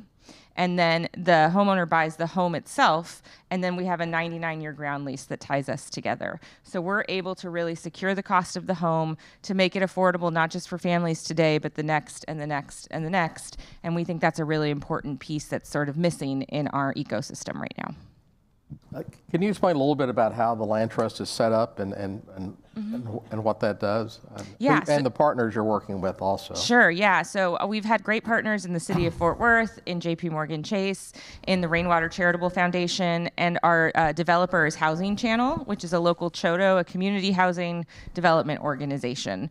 And so they're developing these homes for us. We can apply the land trust model with it. So again, we have this nonprofit, us, who owns the land. We're leasing the land to the homeowner. Some of the trade-offs of that is their appreciation is capped every year into a resale value. So it's more of a fixed asset kind of appreciation. But the other side of that is that their property taxes are based on that fixed resale value. So they have a very predictable tax rate as well. So yeah, it's a new thing. We've got our partners in Dallas are doing it as well. There's lots of land trusts across the country, and we're excited to bring it here. May I just say one Yes, thing? please. So, I think it's important. I mean, when we think about JPMorgan Chase and how we think about our investment strategies, one, we always lead with what big problem are we trying to solve for? And so it's very easy for us to invest in the Fort Worth Community Land Trust because this issue of affordability is really at a heightened level. And so when you have an organization like we have in Fort Worth, it is huge. And I will tell you that because we led with a planning grant in Dallas, trying to stand up a community land trust is really, really, really hard work. I will say that the small business developers were interested, but they weren't necessarily committed because it's really, really expensive to be able to take on this. I used to say this thing all the time. First of all, I've never been married, so people will say, yeah, guys are interested but not committed. Interested in going to college but not committed. Interested in a community land trust in Dallas but was not necessarily committed. And so I am so grateful that we were able to follow behind the Rainwater Foundation that led with this significant investment. JPMorgan Chase's funding really helped them to actually launch and really grow the strategy. And we are in year 2. We led with a $500,000 investment. We're looking at a renewal for $500,000 investment. We should hear any day now. I'm confident not one of my grants have ever not been funded, so we're good with that. But yeah, I heard it. You heard it here first. But in any event, I could not be more grateful. But I would say I think the key that really made this work is one thing to have philanthropic dollars it's another thing to have the city come behind you and play an integral role in developing property and land. Could you speak just a little bit about that? I know I'm not the moderator, but I think that's important. I like it. We're good here.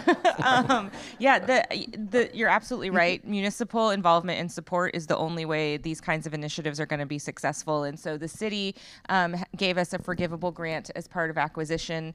They also really streamlined. The state law says that we have to be designated as a land trust to be able to use this tool. And we've heard of nightmare scenarios in other cities where that's a 90-page application before you even get in the door. Instead, the city really approached us as a partner so that we could unlock this tool as quickly as possible. They named the land trust in the city's housing strategy, which is really helpful because then we know that we've got some visibility and some municipal commitment to what we're doing. And so that has been a game changer. I think when you're starting a nonprofit independent of city support, it can be a much longer road. And we had an incredible board. I see some board members here, but it was a board-led organization for a year who really lent their connections and expertise to getting things going quickly. You know, a couple of years ago, I went to visit an affordable housing complex on the east side on Race Street called Celio Place, and it was built out of a former church, a beautiful old church, Riverside Baptist Church. And in reporting that story, I learned that Chase Bank was one of the sponsors of that project. Michelle, I wonder if you could talk a little bit about how Chase Bank got involved and why you're involved in that kind of housing project. Yeah, so we have a community development real estate team. We have a new markets tax credit team. They're always looking at affordable housing opportunities. And we actually, in this investment that you're talking about, put in $20 million of financing to really help preserve that historic former Riverside Baptist Church and transformed 91 mixed income apartments into housing. And that is huge because many of these populations that were now going into that property or apartments were formerly homeless. And so those are the type of investments that we are looking for. And then if you think about 81 of the units that were reserved for families that earn no more than 60% of the area median income. And so when we're thinking about new markets tax credits, when we're thinking about affordable housing, these are the type of things that JPMorgan Chase wants to be a part of. And I will say that these deals are really complex and hard to get funded and over the finish line. Yeah, I wonder if you might talk a little bit about the complexities involved in something like that. Well, I would say, first of all, you can look at some philanthropic capital, but we don't necessarily put philanthropic capital in terms of these type of investment decisions. But it does require, like new markets tax credit, it requires public funding, it requires some grant dollars. Some foundations are willing to invest grant dollars into these structures. You're kind of testing my memory because it's a long time when I came out of credit training and was a banker, so I like being on the philanthropy side of it. But the structured deals are hard, and if you're close to trying to find many of these deals, the structuring takes a long time because it's more of a layered process. Yes.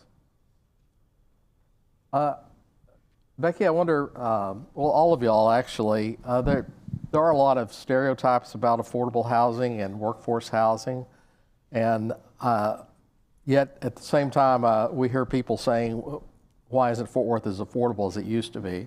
I wonder if y'all might talk a little bit about that. So I think, yeah, the stigmas do not serve affordable housing well. I think there's a couple things to consider. One, there's affordable housing with a capital A, which is often what we think about for government-funded kind of traditional affordable housing programs run by agencies like housing authorities.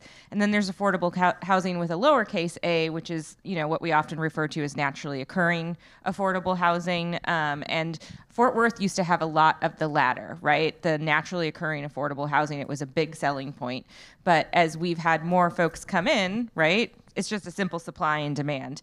I think what we have seen is affordable housing has really transformed over time. So you have these incredible adaptive reuse projects like the church. You have incredible work happening with Fort Worth Housing Solutions in the Stop 6 Choice Neighborhoods program. You have single family home ownership that we're bringing to the table. You have mixed income communities where, 10% of your neighbors might fall into that lower income category and you don't know it. They're your neighbors, right? We're living in community with each other. And so I think proximity is really powerful, and realizing that almost every single one of us likely has a person that would fall into eligibility for affordable housing living or working in our neighborhoods is important to kind of break that stigma a little bit. And we were talking, I don't want to steal the thunder, but we were talking before, and Will said this really powerful thing, which is apartments or homes, they're objects, right? And they are filled with people. And a lot of the stigma that gets associated with affordable housing is because of prior mismanagement, right? People want to live in safe, clean homes. They want to raise their children in safe areas. And so making sure that we have proper operators and quality operators that would run affordable housing just like the homes any of us would want to live in, right, is an important part of the pressure that we can give as a community. And maybe instead of having that NIMBYism towards affordable housing, we can have a YIMBY attitude towards quality operators because they're absolutely out there. Well said. And I want to tack on to that. So much of it is about the operator. It's not about the structure. The structure is just, a bunch of materials put together to serve as a home, right? I think it's also important to think of affordable housing as a blend of housing types, and that can be dynamic. And so where there could be single family homes, maybe there could be duplexes. Where there could be duplexes, there could be fourplexes, and blending all of that together. It doesn't have to be one after the other and only one monolithic, use case there. I think you can also think about affordability in terms of density and unit count. So not only, I heard you speak about housing for families, 3-bedroom unit. Well, there's also 2-bedroom units and 1-bedroom units, right? And so those are smaller square footages, the fewer bedrooms you go to. And then to harken back to the near south side, just recently had its first example of a multifamily project that has 0 off-street parking. And so it's Fort Worth's first truly urban, no parking apartment complex, but it's able to do that and have the occupancy that it does by being located so close to public transportation. I see over there, right? So people can live, work, and play, bike to work. It's that urban village concept, and the density then supports all of the businesses in that immediate proximity. And then someone can go jump on a bus, jump on the train, and go wherever they need to go, or the bike share program. You hit all the right points, Will, I think, for this table anyway. Michelle, do you have any comments on that? No. They covered that. I think they did. The apartment complex, yeah. I think it's on Bryan Avenue, Right. just east of South Main.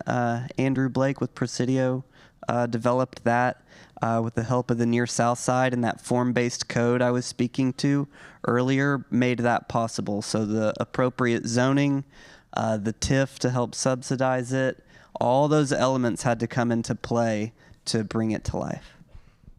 It's very near where Black Cat Pizza used to be, but that may not help anyone. I don't know.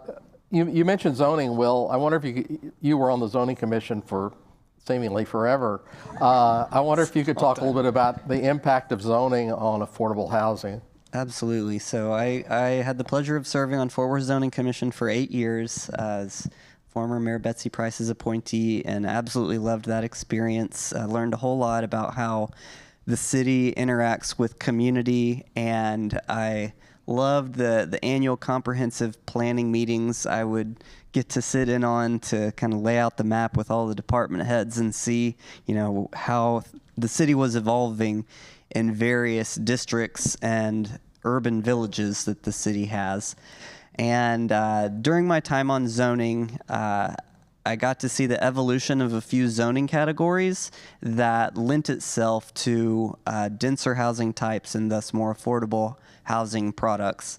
One that comes to mind is a zoning category called urban residential, or UR, and it's a flexible zoning category that allows for builders to build anything as small as a single-family detached home to duplex, fourplexes, townhomes, up to apartment complexes with 40 units per acre, depending upon how much contiguous land they're able to pull together. So that was a zoning category that came about while I was there and has been used in the Linwood area, the Stockyards, the Ray Street area where the CeeLo project is, and then most recently I incorporated it into the Woodhaven redevelopment project that Crescendo Development's been working on, and really excited to see what can come out of the ground with that. What's important, I think, about form-based code zoning categories like urban residential is that it gives the building community more flexibility to be able to get creative with the land that they have to build on. This might surprise you, but all the lots out there are not perfect little rectangles. Sometimes they're really odd shapes, and there are setback requirements where the structure that's being built has to be X number of feet away from the property line, from the rear, from the side setback, from the front yard setback. And so form-based codes and urban residential zoning categories provide some flexibility there while still having setbacks, but it gives more optionality. Thus, you can make land that might otherwise be undevelopable, developable. So that's one example in urban residential. Well, since you brought it up, maybe we should go ahead and talk a little bit about your plans for Woodhaven and the types of housing that you're planning to put there, and sort of why you're not basically choosing just to build a bunch of big McMansions out there. Sure. I would love to. Thank you. So when I acquired the Woodhaven golf course and former golf course last year, and it was zoned community facility in A5 single family, half and half. A5 single family allowed for 5,000 square foot lots, which are kind of what you would imagine in an older neighborhood in Fort Worth, and when we approached zoning and land use, we wanted to have a more dynamic community, right? And so we ended up with 4 different zoning categories on the property. There's a fair amount of floodplain, and so in that area we zoned it agriculture. Hope to see that turned into a park.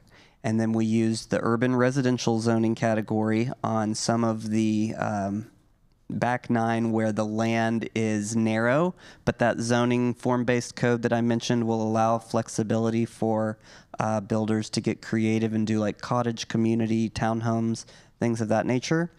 And then in the middle of the property, we zoned it MU1, which is mixed use 1. That was very intentional. When we worked with the community upon acquiring the property and kind of asking them, what do you want to see? A lot of folks wanted to see a sit-down restaurant. They wanted to see, amenities that the community didn't have. It also needed some new housing stock because a lot of the apartments that are in Woodhaven are 50 years old and have not had the best operators, and candidly have given that area kind of a bad rap. Because they haven't been taking care or reinvesting in their property. So by zoning a portion of the property mixed use 1 and providing a new roadway through, we're creating the opportunity for a new economic engine by introducing some commercial uses and providing some amenities that the community wants, while additionally providing some more opportunities for housing, potentially affordable housing, and or a blend, which I think you all should, Becky, you might want to speak to more knowledgeably than I can, but a apartment complex that has an affordability element does not have to be 100% affordable. It can be, a portion of it can be at market rate, and then the remainder can be at a percentage of AMI, and it doesn't have to be all one percentage of AMI. It can be kind of a stair-stepped. X number of units will be 80%. Another set of units will be at 60%, and so on. So you really do have this nice blend. But that was important for us to provide that mixed use to introduce some commercial. And then finally, we did incorporate A21 zoning where there was A5 at the request of the neighborhood, where they were concerned, where they were used to seeing a lot of green space. Instead of having smaller lots, we downzoned it to A21 for larger lots, half-acre minimums. So we have a really nice blend of zoning categories, and it took some doing, but we got it done. Well, you've talked about a bit of them, but what were some of the issues that you've had to deal with in redeveloping, both in terms of speaking with the community and with the city? Sure. Well, I think I'm going to tread carefully here. Becky mentioned not a lot of folks want to see redevelopment in their backyard, right? Oftentimes communities are established at some point in the past, and they've been there for a long time, and you kind of get used to that. And we think that's how it's going to be forever. But I can't remember who told me one day, views are temporary, which is, take it or leave it. But if you don't own the property, it's that property owner that can work to develop the property within, the confines of the zoning and the law, et cetera. And so as we went to redevelop the course, mind you, the golf course closed in 2020. So it had been closed for 5 years. And when we acquired it, the vegetation was literally 7-8 feet tall in some places. There were a lot of homeless encampments and a lot of more break-ins, and nature had taken over. And so one of the first things we did was to try to tame the land and mow it. We worked with Fort Worth's Hope team and the police department to work with those folks in the homeless encampments to get them the resources that they needed and get the property code compliant. And continued to work with the community on through my time in zoning, I learned that you have to engage the community in the beginning constantly, right? And it was a collaborative effort. We had over 24 meetings, and so you can't make everyone happy with a project of that size, certainly, but we did our best to strike a balance where we were bringing the best development principles to the property and being respectful of the wants and desires of the community. But you can't make everybody happy, right? So, but I feel like we struck a really good balance. And give people who may not know the scope of the project, how large. Sure. So the land of the golf course is 150 acres of land, and it is not a rectangle. It is a very odd shape of land. And the former clubhouse structure is still there. It is just recently turned 50 years old, and so my hope is to see it preserved, and I'm working towards that. Our role, Crescendo's role, is as a horizontal developer, which is kind of the front end of the development process, where we entitle the land, where we shepherd it through zoning, and then a process called platting, where if you have a big piece of property and you plan where the infrastructure is going to go, so the water, sewer, roadways, etc., and then ultimately decide where to plat or put parcels, divvy up the land, so to speak, into bite-sized chunks. And what I really loved about our project is that we did introduce those 4 zoning categories, and that we did then further subdivide those, which gives more opportunity for a dynamic project, that the end product is going to be really cool, and a lot of walkable elements. And we did things such as not to get in the weeds here, but we made the form-based code a PD, Planned Development Mixed Use 1, Planned Development Urban Residential, and that Planned Development component is a way to customize things. And so we worked with the community on those planned development customizations where we self-imposed height caps. So instead of allowing for 3-story development in some places, in portions of the urban residential within 200 feet of people's homes, there's a 2-story height cap. And within the mixed-use 1 area, we self-imposed a 200-foot buffer from existing homes. So those setbacks that I mentioned, we kind of self-imposed a setback, so to speak. And then we also removed a lot of what were permitted uses within the mixed-use 1 zoning category that the neighborhood might have not found favorable, so we removed those to really have a final product that the majority of folks could get behind. Becky, going back to land trust, I wonder if you might give some examples of how they have worked in other cities. Absolutely. So we're the first land trust in Fort Worth, but there are land trusts all over the country, and there's some in other parts of the world as well. But in our state, there is a land trust in Austin, the Guadalupe Neighborhood Development Corporation, that's been around for, I think, 30 years now. There is a land trust in Houston that's been around for quite some time.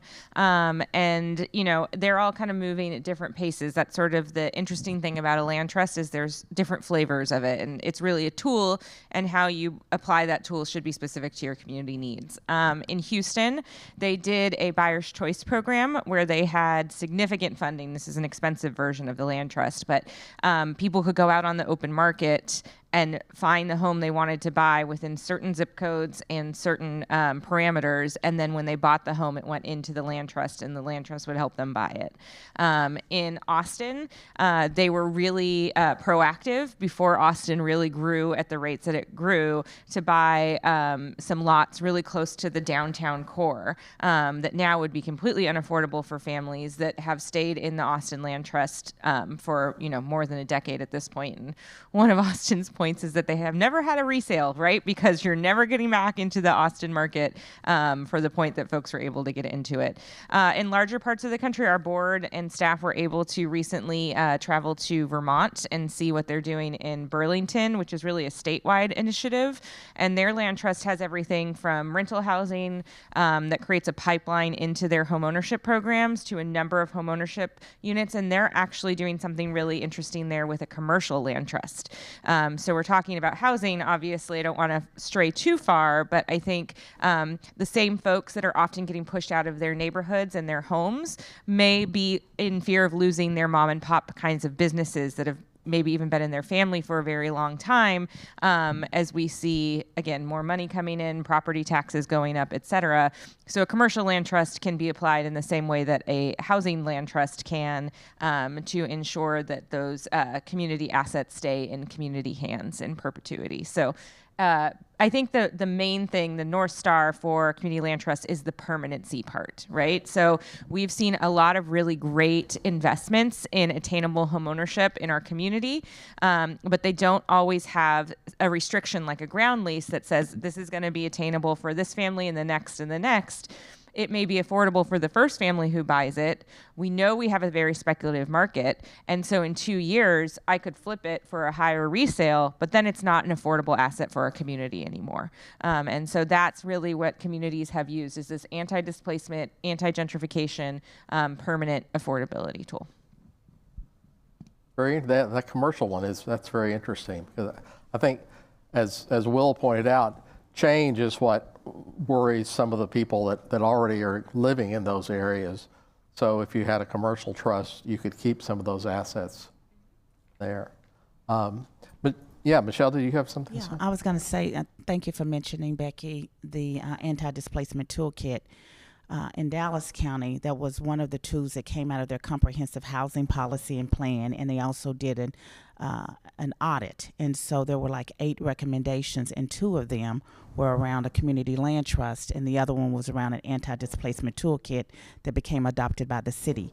And so there are policies and procedures around so that residents that are in these neighborhoods that are fearing gentrification have policy and guidelines and a web-based tool that can share with you on what steps you need to take to make sure that you're up to speed and educated on these tools that are out there. So I think that's critically important. The other thing that I wanted to mention is that while we're talking about affordable housing, what we know also well is that workforce and housing go together.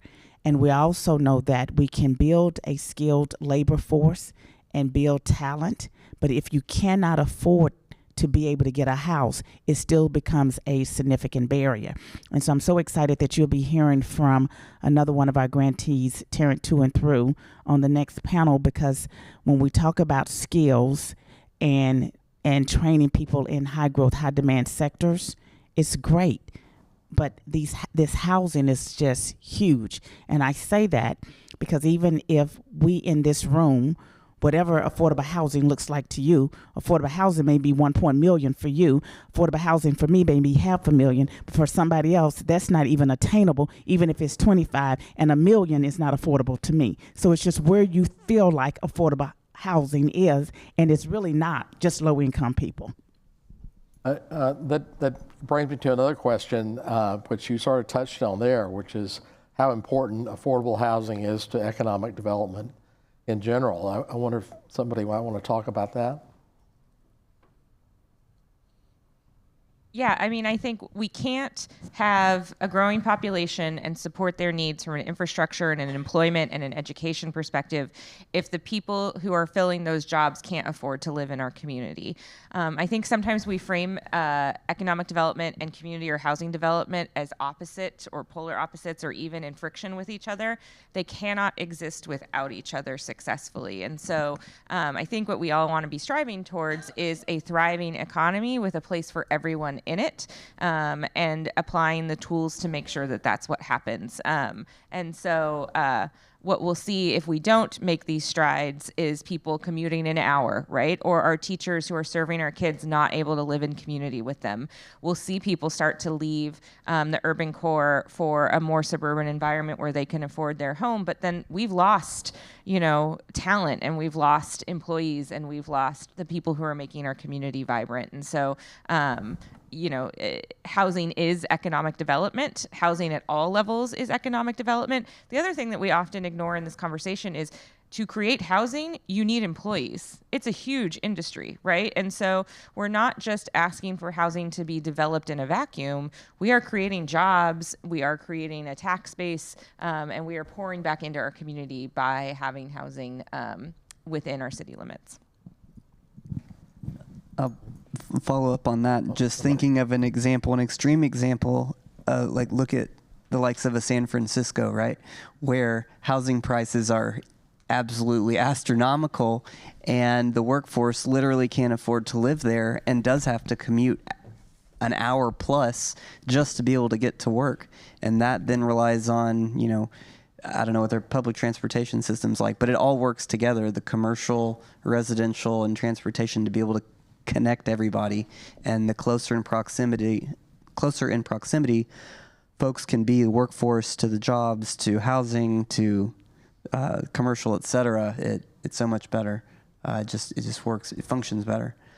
And I wanted to touch on, before I forgot, speaking of toolbox and tools out there, there's a lot of, I think, tools for developers to be able to deliver more affordable products. Land trust certainly one. There's federal tax credit products out there. There's also, the city offers TIF, which I mentioned earlier that the Near South Side has, as well does Woodhaven. And then also an NEZ, Neighborhood Empowerment Zone, is a tool that Fort Worth has that exists in Woodhaven as well, that waives a lot of permitting fees, impact fees, water tap fees. Like, there's a lot of fees that go into creating a development that are passed on to that end user. And so there are some of those local tools as well that can help bring the price down. Will, here's a question I'll ask you, since you've been a real estate developer for a long time, in real estate for a long time. Are a lot of real estate firms, are they aware of all those tools that are out there? I'm not sure that they are, right? And so I'm hoping to reach some of the development community to make them aware. And I think it's important that, architects and civil engineers are aware, as well as lenders and the builders, because they have to pull that team together to be able to build something out of the ground. It's a huge orchestration, right? And so getting the word out, and the city does a good job just this week. The city of Fort Worth, in partnership with the Real Estate Council, hosted an event called Development 101, where they invited anyone to come and learn about various aspects of the city's development process, where they learned about IPRC, CFA, all these acronyms for flood water and all kinds of things. So some builders stray away from wanting to use those tools because they can present additional challenges in an already really complex thing to accomplish, right? To build something is a massive orchestration, especially in a larger municipality like a Fort Worth, where there's more regulation, right? To keep everybody safe, to make sure that the final product is to code. But with all of that additional regulation, it takes longer and it costs more money to build something. And then so the thought of having to introduce yet another bureaucratic tool, so to speak, by trying to get educated about I'll call it a subsidy, sometimes I think has developers shy away, especially with how quickly our population is growing. There is a fair amount of demand at market rate. So there's work to be had, so to speak, already. And so a lot of nonprofit developers that intentionally go to work to build affordable housing are, I'll say, a little bit in short supply, and would encourage the development community to just get more educated about those products, and that they can help your capital stack and help provide a product that can be available to a larger buyer pool or rental pool. Can I add on to that? Sure. Quick shameless plug for the Land Trust, one of our programs, which is funded by JPMorgan Chase. But nobody knows what's best for their community like the people who are already living in it. And there are folks with really great ideas and tools and visions for how to create quality housing opportunities for themselves and their neighbors within their own communities that simply lack the access to capital or a seat at the table or the knowledge of how to navigate these complex systems to get through to the other side. Because, having to wait 6 months for a permit can kill a project that has a very small margin. And so we are lucky enough to we've launched a program. We're working with Innovan Neighborhoods, who is providing some TA, and we're partnering with local community-based developers where we will purchase and put a lot into the deal, and they can then have access to the land, access to the TA for how to effectively develop that land. And then in return, they agree to build a quality product that they will sell to a community land trust approved buyer, and then the land goes back into the land trust in perpetuity. That's our version of the program, but I think we just simply have to build a bigger bench because we are missing out on really great ideas for housing in our community by not throwing open the doors to everybody who might be dreaming in their kitchen about what those 3 vacant houses on their block could look like. Well, the title of this session is what are some answers for Fort Worth housing? So I'll allow you all to dream a little bit. What would the next steps be for Fort Worth housing? Bond dollars dedicated to housing permanently in a renewable way. We need funding sources outside of just federal resources and philanthropy, and I think we're growing at a point that it is time for us to make local contributions to our housing ecosystem and then make it easy to use those dollars, right? And so zoning reform, land use reform, all the real wonky stuff that can make it easier for people to build quickly. I commend the city for their housing strategy. There's really great ideas in there that are starting to be implemented, but we need the funding to back it up. So there are currently bond meetings being held by our city councilors across the city. And so if you believe in anything you've heard today, I would highly encourage you to go and voice your support for housing in the upcoming bond. And I would just say that I think we just need more education in general around community land trust. I mean, I don't even know if people who are living in neighborhoods that are fearing gentrification know about community land trust. And so that's number one. I think education and all that it has to offer is critically important. I also think that there needs to be more funding in support of community land trusts. And I can say that from a foundation standpoint, when you're trying to solve for big problems, it's not just a one-year investment. It's a long game. I mean, and we need to have, as funders and people that are, whether it's private investors, you need to have a little bit more patience capital, because you're going to have some wins, but they know community land trust in Fort Worth and even in Dallas, while it may have struggled on the first end, we're still going to be with them on the second end. When you think about T3, it wasn't just a one-year investment, it was a 2-year investment, it was a 3-year investment, and then you may be able to scale down and step out. But I think we need to have more people that are investing in solving these problems in a long game. Will?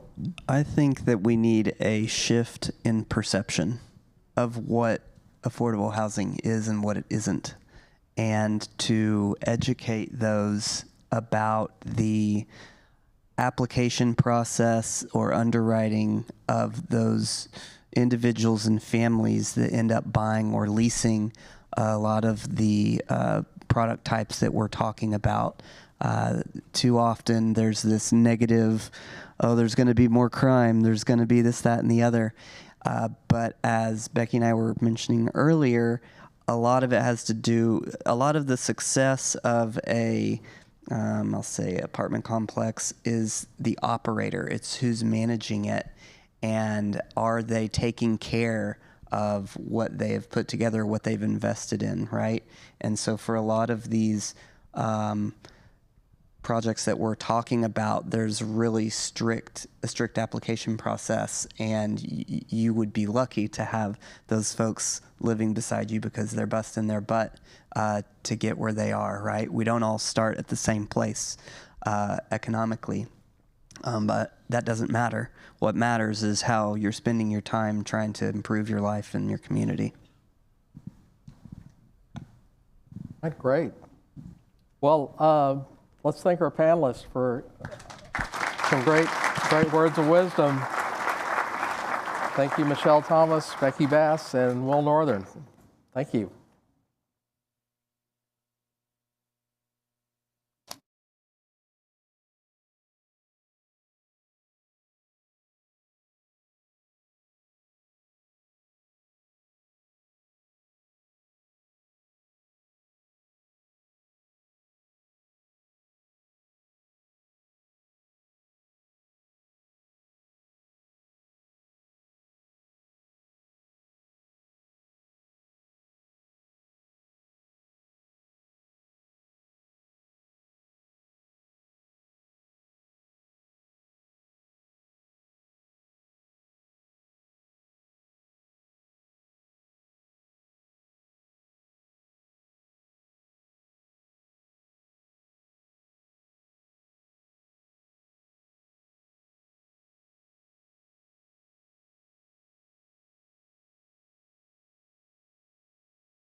Reporters have been out working on a story about the state announcing its takeover of Fort Worth ISD.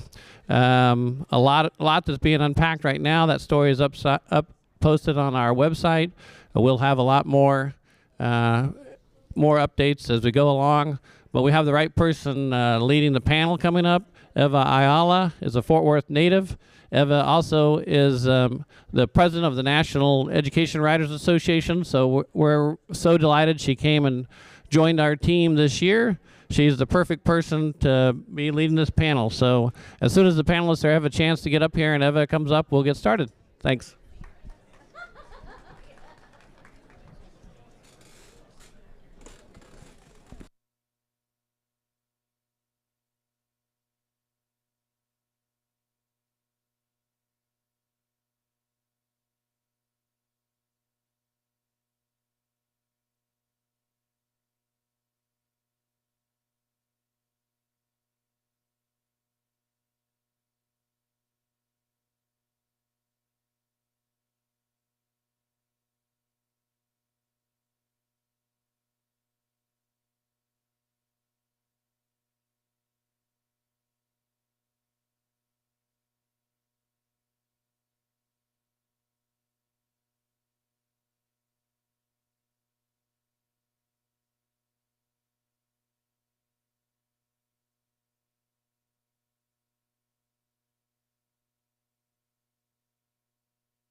Okay, everybody.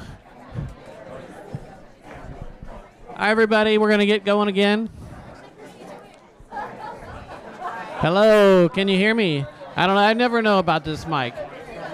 No? Okay.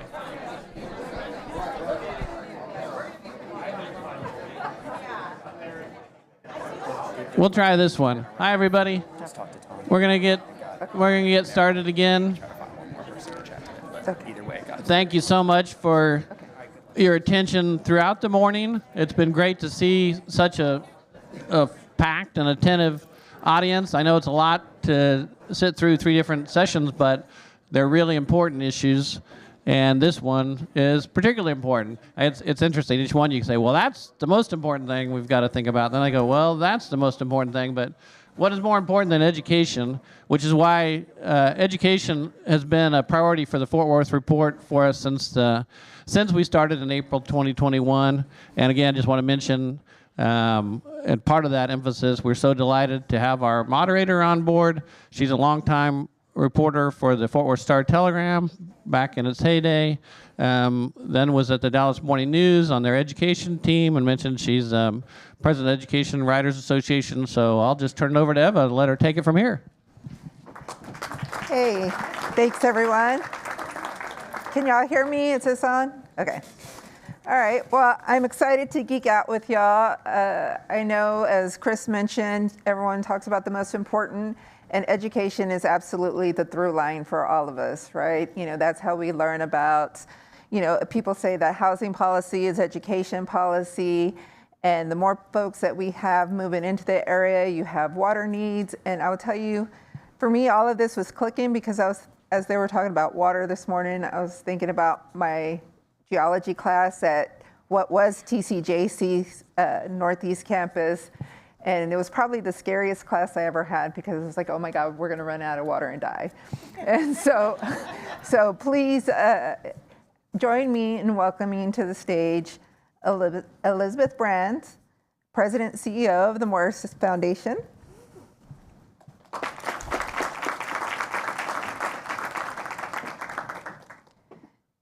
Natalie Williams, President and CEO of T3, the Tarrant to and through.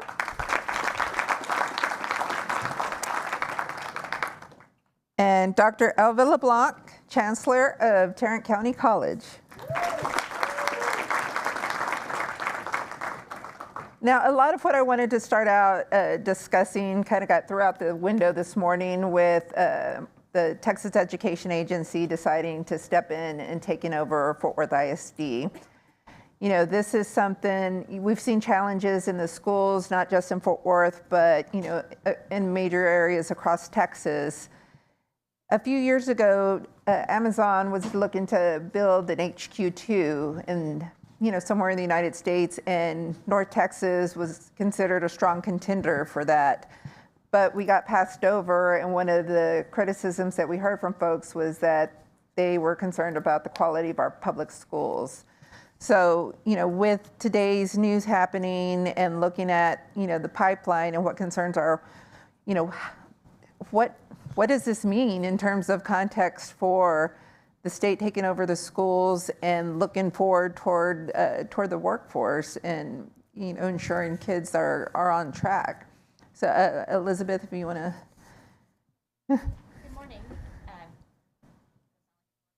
No, sorry. Okay, good morning. Thank you for having me. I think it's our job to make sure that you stay in the room all the way through the end of this final panel this morning. Mm-hmm. And I think to the comment about the announcement this morning around Fort Worth ISD and the school board and Dr. Molinar reapplying for her job, I think the main thing that we need to remember as a community is we have to do what's right for kids. And children and the kids sitting in our ISD classrooms have to be the priority. And as a community, we have to stay laser focused on making sure that they are front and center in all of this. And so if this ends up being the right decision for making sure that kids are learning in today's classrooms and setting up the school district for long-term success, then we are in a good spot. So that's really what I'm taking away today, is that this is a decision about what is best for kids. And if we as a community really need to stay focused on that being the #1 top priority for every person and every child who calls Fort Worth their home. You know, it was about 10 years, well, that's 10 years ago in December that I was in McKinney and Governor Greg Abbott rolled out his 60 by 30 plan. And that was an initiative, and it's setting a goal for the state that 60% of young adults, 25 to 34, I believe it was, would have some kind of college degree or post-secondary credential. And we've seen a lot of districts fall short on trying to get to that goal. Texas is not anywhere close to meeting that. You know, what has been some of our biggest challenges to getting there, and why should folks care about that, Nellie? It's not an easy problem to solve. When you look at the layers of complexity for parents and students and family members in achieving those goals, one of the biggest pieces that T3 was leaning into is when we talk to parents, we talk to students, there's some difficult decisions that need to be made at 8th grade. That actually set up the trajectory, you know, for your future opportunities in high school that also lead to those future opportunities upon graduation from high school and into college. The selection of an endorsement, completing Algebra 1 in 8th grade, all of those support students in being able to enroll in early college, high school, which helps students that come from economically vulnerable backgrounds reduce the cost of college education by earning an associate's degree. A lot of what we found when we talked to students making some of those decisions in 8th grade, like enrolling in career and technical education programs that lead to a level 1 certification, all of those things that are important in the 60 by 30 initiative, is that many students were making decisions based upon where their friends were enrolling, what programs are they enrolling in, or you look at culinary was another one of them, hospitality, all of those areas that had a lot of support from their friends. They weren't making decisions based upon how they view their future and what they want for their future. And so I think the hard part is, how do you start in middle school talking to students about who they are, who they think they're going to be in 10 years, when right now they're just trying to get through to middle school. And then I think for parents, it was very hard for them as well, because when you look at large districts or the diversity in districts and the opportunities, some districts have 64 plus programs of study and pathways, and what is an endorsement and what is a designation. So we're trying to demystify all of those things. So I think part of the barrier really is, how do parents and students understand the opportunities that are available to them, connect to a passion that they have starting as early as middle school, and giving them the opportunity to complete by the time they graduate high school. So I'd like to add to that. She's spot on, of course. First, I want to thank the Fort Worth Report for this opportunity, and I want to thank my colleagues for sharing the stage, because it's all about collaboration, and in order to address some of the issues that Natalie just mentioned, we have to work in concert. So focusing on positive results and solutions, I'd like to say that we work with the entire educational continuum, and we have amazing faculty that take the students wherever they are. And much of what they have to do is build the students' confidence. The students are intelligent, they're really smart, but they don't always have confidence and motivation to do what they need to do. And so what happens before they get to us, that they lose the confidence. If you see a young child, ages 2, 3, 4, they are very confident. They fall, they get up. They fall, they get up. No problem. They practice their language, no problem. So something happens that needs to change so that the students have the confidence and the motivation to do well, to really excel. And so, again, educating people, the parents, the community, the business community, legislators. Policy makes a huge difference in people's behavior. And so, as Natalie mentioned, it's bigger than a bread box. It's a lot of different variables that go into what happens in terms of results. And that's something that all of us need to fully understand. So, Elizabeth, you've worked with a lot of the school districts and seen work that they've been doing from pre-K through high school. You know, what are some of the ways that school districts are trying to connect those dots to build that confidence in students, to kind of help ensure parents are getting those connections to understand what's happening and to get their kids on track? Just to underscore the point that Dr. LeBlanc made, about half of students in Fort Worth will begin their post-secondary experience in a 2-year college. They'll be entering something like a Tarrant Community College, Tarrant County Community College, to begin their post-secondary trajectory. And that's really significant because students who attend and graduate with some sort of associate's degree or bachelor's degree, they will earn annually $32,000 more per year than their peers who only have a high school degree. $32,000 more a year than their peers with only a high school degree. And I emphasize that point because when we think about the 3 panels that are happening this morning, and then the conversation for this panel about the connection between education and workforce, and the 1 million members of our community and growing, like the root cause, like what's underlining all of this is making sure that everybody who calls Fort Worth home is earning a living wage where they feel financially secure. That impacts our housing conversations, it impacts our workforce conversations, and really it impacts the future vibrancy of this city. Like growth is tremendous, and we are proclaiming growth as being an A+ for this region.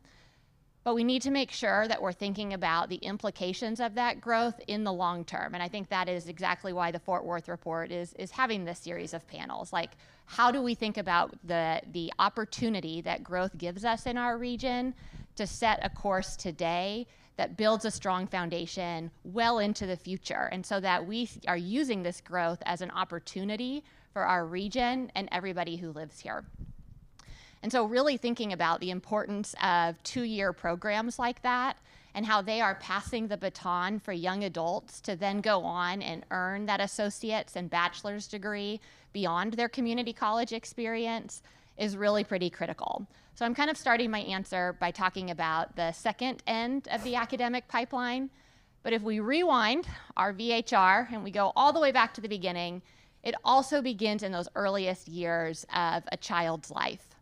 And data in Tarrant County will show that attending an early learning setting, whether it's a community-based childcare setting or an ISD preschool, that students score 26 percentage points better on their kindergarten readiness scores, and they are much more likely to be reading on grade level and doing math on grade level by the time that they're in elementary school. And this is really important, because when we track those young kids and we track their progress through 3rd grade all the way through 6th grade, so we've followed these little kids as they've grown with us from 3rd graders to 4th graders to 5th graders to 6th graders, only 1 in 10 of those kids who is not doing math on grade level in 3rd grade, only 1 in 10 will be doing math on grade level in 6th grade. And for reading, the hill is even steeper. Only 1 in 5 will be reading on grade level in 6th grade if they're not reading on grade level in 3rd grade. And so the emphasis that school districts are placing, and rightfully so, on the earliest years of life really sets the foundation for the long-term success. It sets up for success everything that Natalie is doing at T3 and everything that Dr. LeBlanc is wanting to do here at Tarrant County Community College. Because if we don't lay a strong foundation for kids in early learning settings, in kindergarten, preschool, second and third grade classrooms, we have made the hill that kids have to climb really pretty steep for them. And our data shows, sadly, that it is hard for them to catch up once they've already fallen behind in those earliest years of life. So we're really looking deeply at those investments in the beginning years of a child's life, knowing that the ROI is tremendous for the long-term trajectory of their lives, but also the vibrancy of this community. You know, there's a lot of research out there that does show, like, the more you invest in early ed, basically you don't have to put as much in middle school and high school, because it takes longer to close those gaps, more money, more expenses, more resources. But we are seeing some movement in those grades as well, right? We're seeing things happening as early as middle school. Natalie, you and I talked the other day about some of the things that we're seeing to kind of help keep that momentum once students get a little older. Can you talk a little bit about why we're looking at middle school? So one of the things, I think one of the greatest statistics that T3 keeps at the forefront is that young adults who do not earn a certification, credential, or degree within 6 years of high school graduation, so looking at those middle school students, only have a 12% chance of earning a living wage. And so I think when you look at trying to influence students and their parents as early as middle school to make decisions that help support them on that trajectory, the work is really important that it occurs in middle school. And we look at a few gaps. There's about 4 gaps: expectation, knowledge, financial. There's gaps that parents and students have that we need to help close so that we're changing that statistic and students are able to earn a family sustaining wage.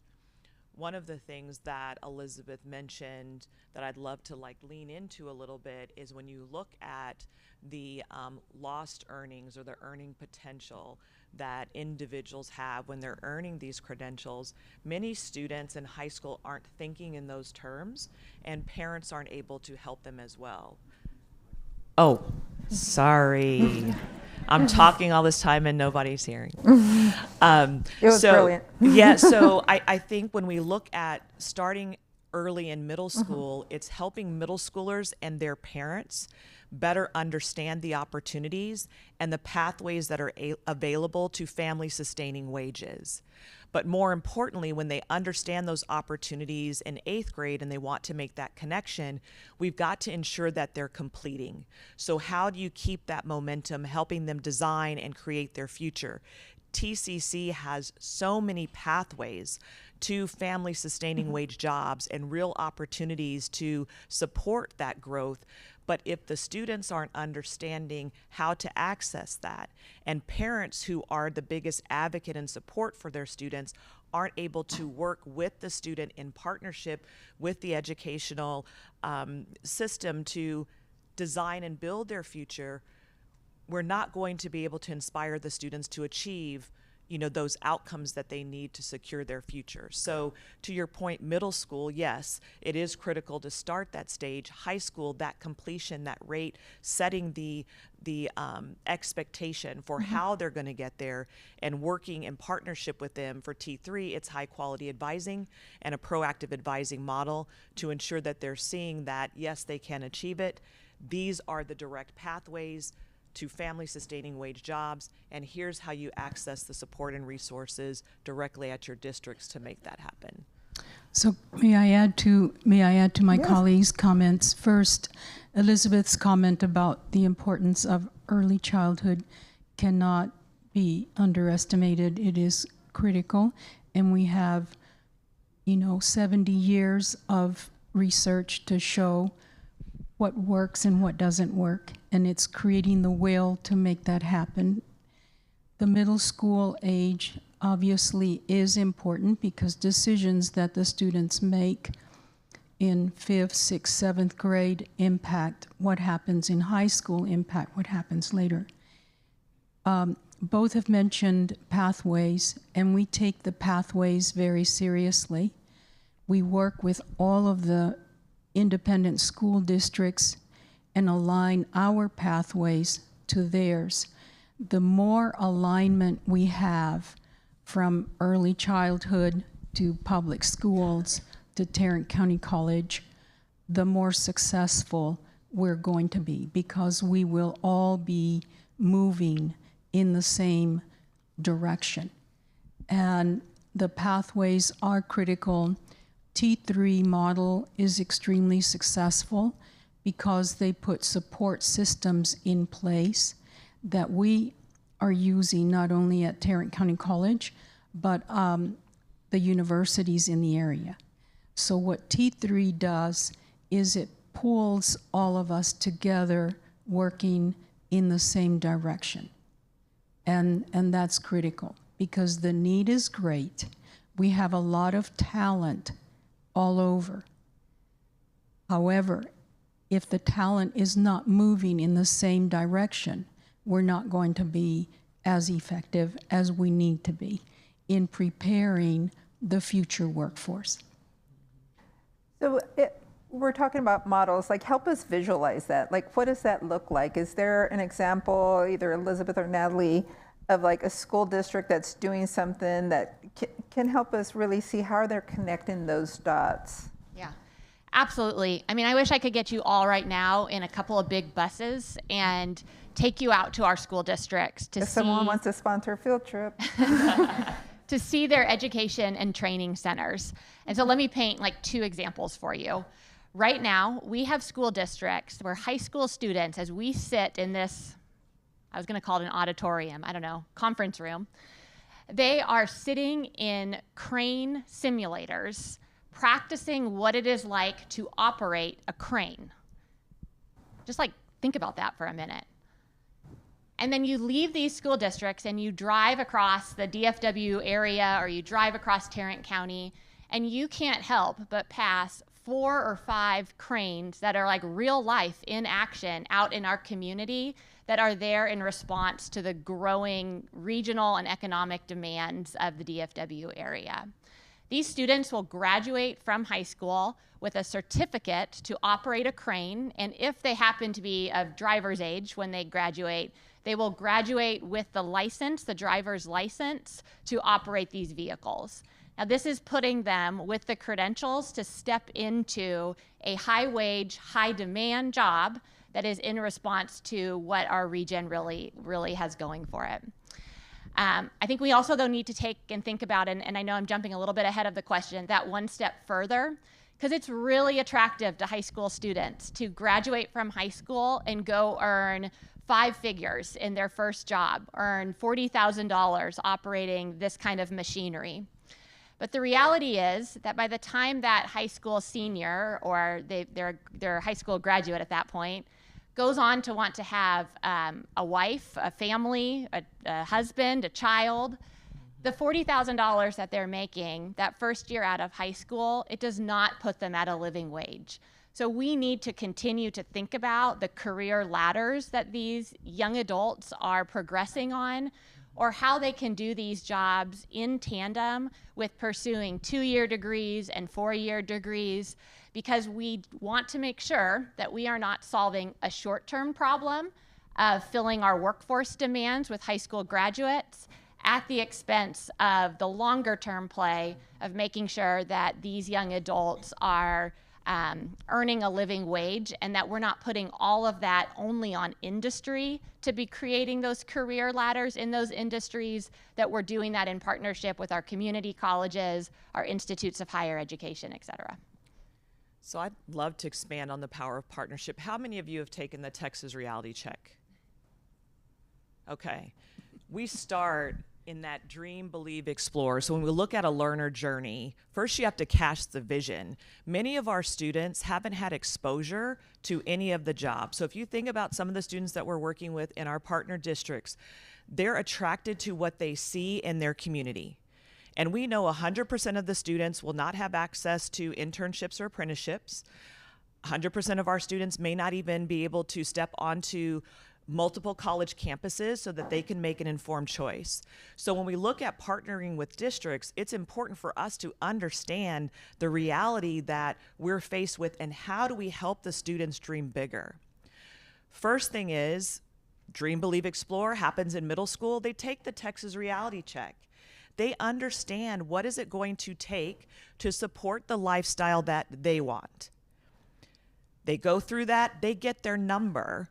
Some students, it'll be 75,000. Some, it'll be 55,000. Some decide they want to live at home for many years, and maybe it's only 45,000.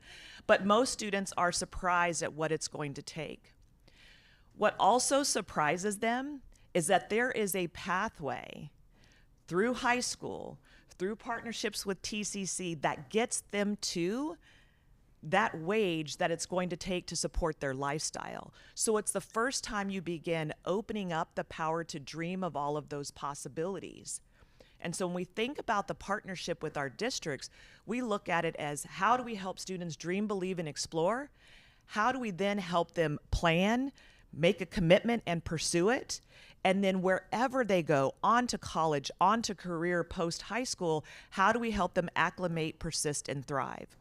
But it first starts with opening up the power of possibilities and seeing all of the jobs in the 14 different career clusters that can actually support their lifestyle. What they begin to see very quickly is that a high school diploma only is not going to support the lifestyle that I want. But they can make informed decisions about, okay, if I get an associate's degree in high school, and then when I graduate from high school, I go on to 4-year and it only takes me 2 years, then I'm shortening the pathway to me getting into this job. Or if they say, I have real pressures outside of high school and I really need to find a family sustaining wage job, TCC has so many pathways in partnership with our districts. They can begin to see, oh, construction, master welder, skilled trades, as well as other STEM fields. So the possibilities open up, and we want to instill the power of choice into the students so they're making an informed decision. It's not us dictating or describing their path. They're saying, this is what I want for my future. And it's much easier to motivate a student when this is the lifestyle that you want, this is the future you're choosing. We're just here to help ensure that we make that happen for you. You know, we hear a lot about the growing industries here in Tarrant County.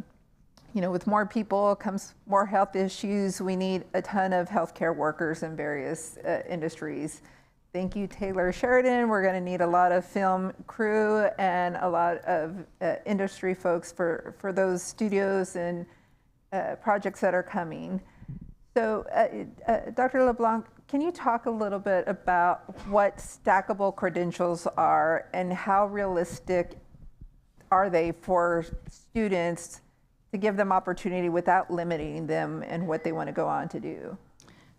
Absolutely. So again, we have many models, as have been mentioned earlier, and we've partnered with public schools, universities, and the business community. Our partnership with the business community is really important because we learn from them what our graduates need to know when they're hired by the industry. And the stackable credentials basically allow individuals to acquire skills and earn a credential that you keep adding to that credential until they reach an associate, a certificate or an associate degree. And in the technical programs, we've always had systems like that. We never really had a name for it because when I mentioned earlier having to build the confidence in students, when I was teaching, a lot of times I would get a student started with a non-credit course where they didn't worry about a grade, And then they'd say, well, I'm not really college material. They told me I'm not college material. I'm not sure, but anyway. And so I'd say, well, you just finished a course. You didn't get a grade for it, but you just finished a course and you've learned a skill that's helpful to you, and I think you can move into a credit course. And they would take a course, and that course would dovetail to another and another, and before too long, they were finished with an associate degree.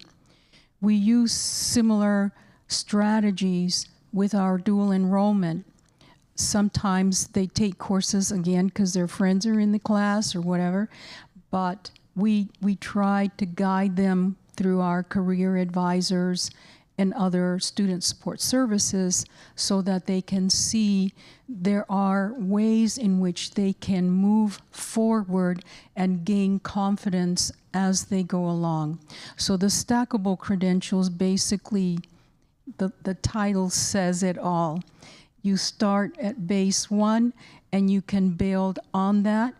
In many cases, they can start working entry-level jobs, and then they go from there. I have a quick example of beautiful partnership with business, Tarrant County College, and the public schools, and that's a program with Encore. We train the linemen for Encore. You can't be afraid of heights, okay, so. But with these young people, they acquire a credential to get started as a lineman working for Encore. They graduate from that program and they're making $50,000, $60,000 from the very beginning, which is incredible for a 19-year-old or a 20-year-old. And then they can build on that, take other coursework and do other work for Encore. We have many examples of that in all of our technical programs. In the health industry, we have pathways for people to get started. So initially, our students all want to be a nurse. And even though we have a huge nursing program, they can't all get into that nursing program, but we have many other allied health programs and other programs that can get them started in the health industry if that's their desire to help others, right? And then they can build on that and continue their education. And again, the articulation agreements that we have with our university partners are important for those students because when they finish at Tarrant County College, they will want to continue their education. So we're advocates for our students before they come to Tarrant County College, and we continue being advocates for them after they leave us. We hear, well, I hear because I'm a nerd and I hear these nerdy conversations, a lot of criticism of college, of students and families saying, why should I go to college? The student debt is just going to be too much. It's not going to be worth it. There's a million other reasons that we're hearing in the news for people not wanting to attend college. How do you make that sell to students and families that this is still an investment and why it matters? Well, I can start if you don't mind, because we deal with that on a daily basis. So if the parents have never been to college or maybe didn't finish high school or their education ended when they were in 5th grade, 6th grade, they don't know how to guide their child. And they love their child, but they don't know how to guide them. And so we really depend on the public schools and us to educate the parents and educate them. At Tarrant County College, we keep tuition incredibly low. It's $74 an hour. And the dual credit early college high school is free. our board members, and one of our board members is here. Dr. Morrison is somewhere in the audience. They have been passionate about keeping tuition low so that the cost is manageable, and we have financial aid, we have other ways in which to support our students. There is a lot of noise throughout about you should do this, you should do that. Well, the best way to counter that is to connect with the students as quickly as possible and show them what they can do, which is what Natalie and Elizabeth have been talking about. That is the most effective way. Many of us were told that we were not college material. I was one. So, you know, I had to become a president and then a chancellor. But anyway, there are lots of noise, and there's a lot of people that'll tell individuals they shouldn't do this and they shouldn't do that. And somehow we have to give them the confidence to say, well, I need to explore it anyway, and move forward with that. Wait, Elizabeth, you have a thought on college? Our students seem to be indicating that they want to go to a post-secondary experience. 67% of students in Fort Worth go on to some sort of post-secondary 2 or 4 year college. And now not all of them graduate. A very small percentage of that number actually end up persisting all the way through graduation. So to me, this indicates that there is an interest, there's a fire in them, there's a desire, and the solution needs to be, how do we figure out, like, how do we make that persistence to graduation more attainable for students? Not closing the door and saying, this is not something that you should pursue in general. Rather, how do we identify it as a challenge in search of a solution? And I know that, you know, there are plenty of solutions that leaders like this can come up with. I'd love to address the financial barrier. One of the greatest challenges that students express in not wanting to pursue college is that they don't want to be a burden on their parents, and they don't want their parents to have to pay for college. One of the partnerships we have with TCC is to provide last dollar scholarships for students to bridge that gap, and it's beyond students who are Pell Grant eligible. Generally, students who are Pell Grant eligible can attend college tuition free at TCC.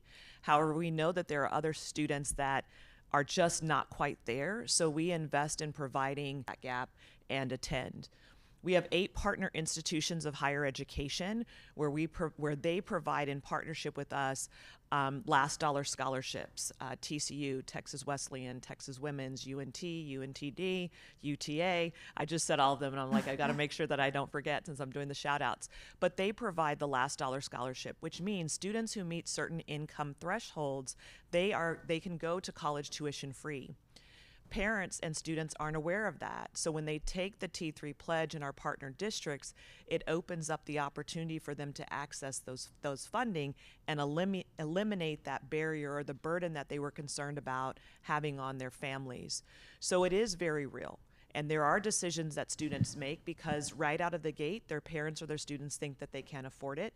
So being able to show that college is affordable, if you complete an associate's degree when you're in high school, that's free, and then you can go on and access other support through first dollar and last dollar scholarships. For TCU, for example, they provide tuition and room and board. So really creating those opportunities for accessibility for students. All right, we have a question from the audience. And let me know if I'm getting this wrong, but it says, how does Texas rate in comparison to other states? I think in terms of getting folks ready for the workforce, and what can we do to improve upon that? So I know we probably don't have a lot of data memorized at the top of our heads, but you know, how do we stack up against others out there? I mean, I think I can speak generally to how Texas stacks up in comparison to other states. It might not be specifically addressing like preparing Texans for the workforce. You know, in our nation, Most states have state accountability tests. Texas is no different. We have the STAR state accountability test. And there are fewer nationally taken tests to compare apples to apples students across the nation.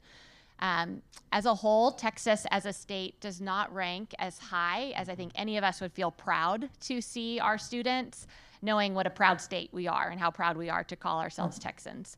So we have a long ways to go in terms of how we are continuing to move kids up the academic trajectory and ultimately preparing them not only for the workforce, but to be, thriving individuals in our communities.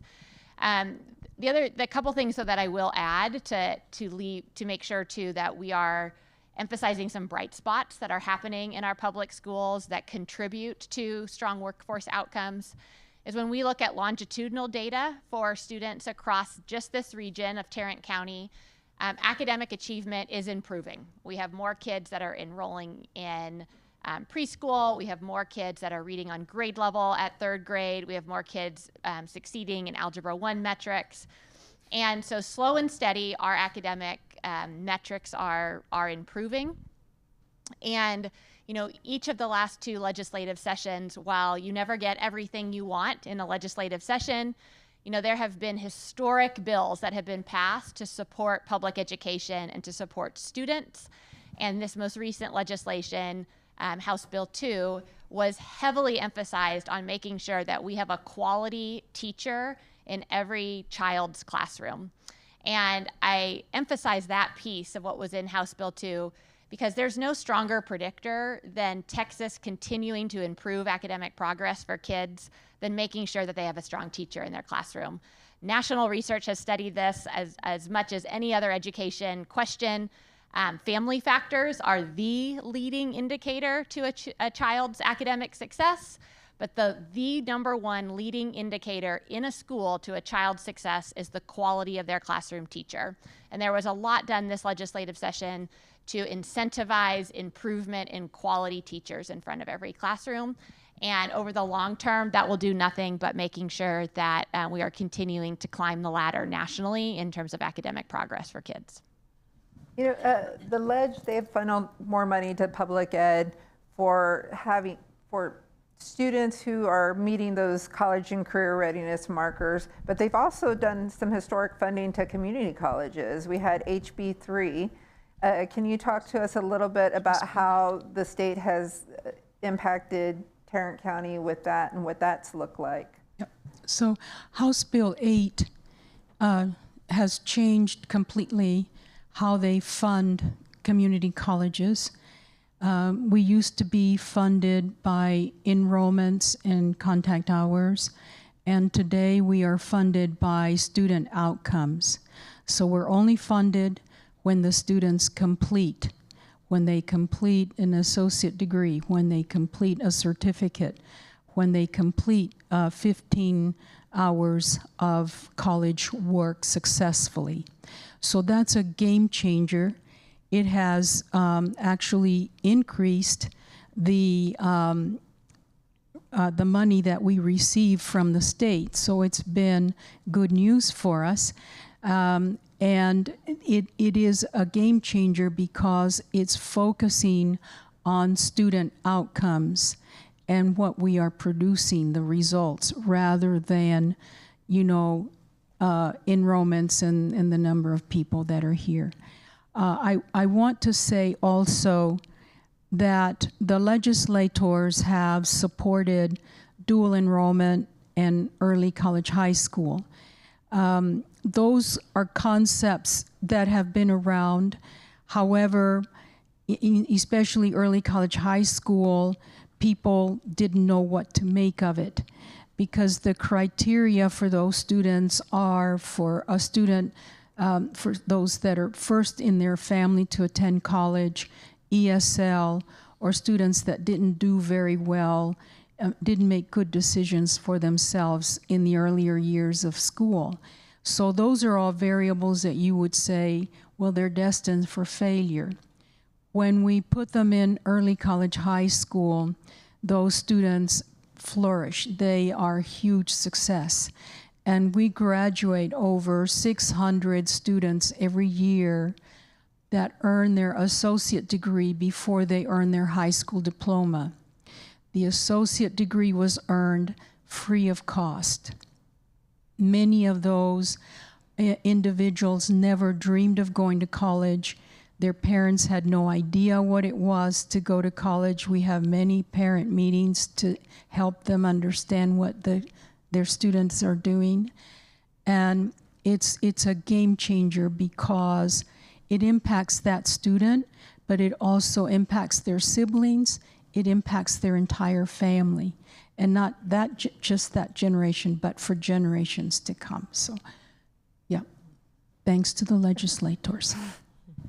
So as we're wrapping up here within the last 5 minutes, what are some of the things that folks in this room, people listening, the millions listening to our live stream out there, what are some of the actionable things that they can do to address workforce and get more students on track to success?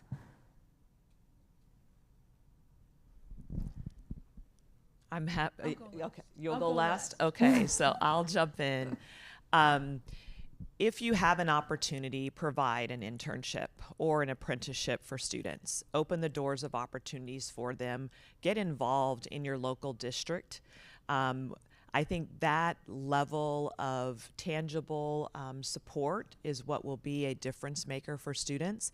It's not that students don't want to find their pathway.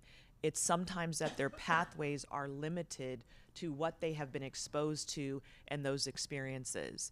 So the more that you can support districts, CTE programs, IBC programs in creating those opportunities for students, the greater chance they have of finding their best fit pathway. What does CTE stand for? Oh, Career and Technical Education, and IBC, Industry-Based Certification. Sorry. I mean, we talked a lot today, you know, about the pipeline from education to workforce, and you know, that's critical. There are adults in our community that are adults that were in our classrooms before Dr. LeBlanc was leading the community college here and Natalie was leading T3. And they also need a pathway to making sure that they are earning high wage, high demand jobs. And we have a number of organizations across the Fort Worth community, from CLC to Presbyterian Night Shelters, Upspire to Amplify, that are training adults with the transferable skills to go back into the workforce in these high wage, high demand jobs for our region.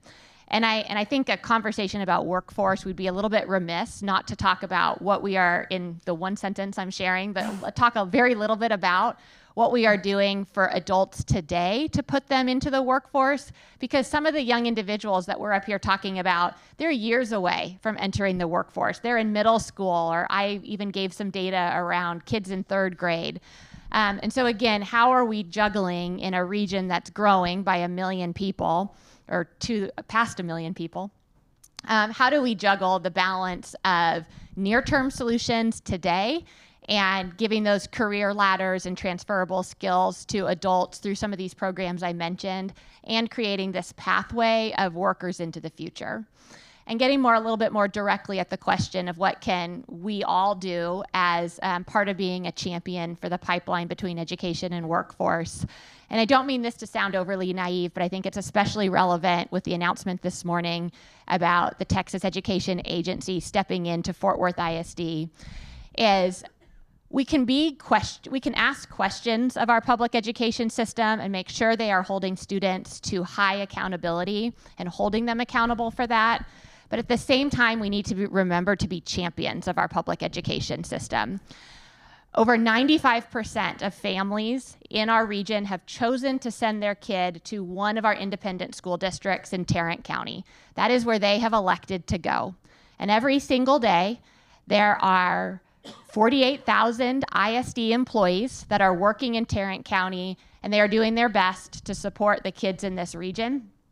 And for every critical comment that we make about the role of our state in taking over our local school district, there is a teacher behind every single one of those comments. And I think we do our community well when we hold accountability and we remember to be champions of the hard work happening in our public education system that is providing this pathway to the workforce that all of you are in the room interested and curious about making sure our city has. So people in Fort Worth and in Tarrant County know how to come together and collaborate when they fully capture the direction they need to take. And that's where events like this, where people can look at the big picture and say, okay, this is what we're going to do together as a community to make it happen. So we've talked this morning about the entire educational continuum from early childhood to adulthood and what can be done. And it will take a village. It takes citizens that are well informed and the media like Fort Worth Report informing people of what's going on and telling the story. We're so busy at Tarrant County College doing good work that we often don't take the time to tell the Tarrant County College story. And yet it's a powerful story of how we impact the economic development of not only Tarrant County, but the region. And we don't always take time to do that, and we depend on media and other sources to help us tell that story. The business community, in addition to giving us advice, can support our efforts through some of the work-based learning opportunities. 70% of our students work. So if they were able to work and learn, that would be amazing for them and a real game changer for the student, but also for the business community, because they can be evaluating those people before they hire them full-time and learn about their critical thinking skills. Do they have a work ethic? Do they show up on time? All of those things that are important to the business community. And the educational folks are working very hard. Again, we have to work in concert and in the same direction. And each one of you represents one of those groups and can certainly take action immediately. Well, I want to thank y'all and build in a little bit off of what Elva said and the importance of local news and strengthening the pipeline. I do want to give a shout out to the Collegian, who just won 32 National College Media Awards. So we're talking about the pipeline and the talent. There's amazing talent here locally that is coming through, and I can't wait to see them in my newsroom. So thank you so much for your support. I want to thank our sponsors today, JPMorgan Chase, Tarrant County College, of course, Trinity Metro, North Texas Communities Foundation, the Real Estate Council of Greater Fort Worth, BSNF Railway Foundation, the Mental Health Connection, T3, the United Way of Tarrant County, and of course our members. There's so many folks out there who give $5, $10, every little bit helps so that we can provide free and local news to our community. So thank you so much for joining us, and we look forward to seeing you at the Palmwood for lunch. Thank you.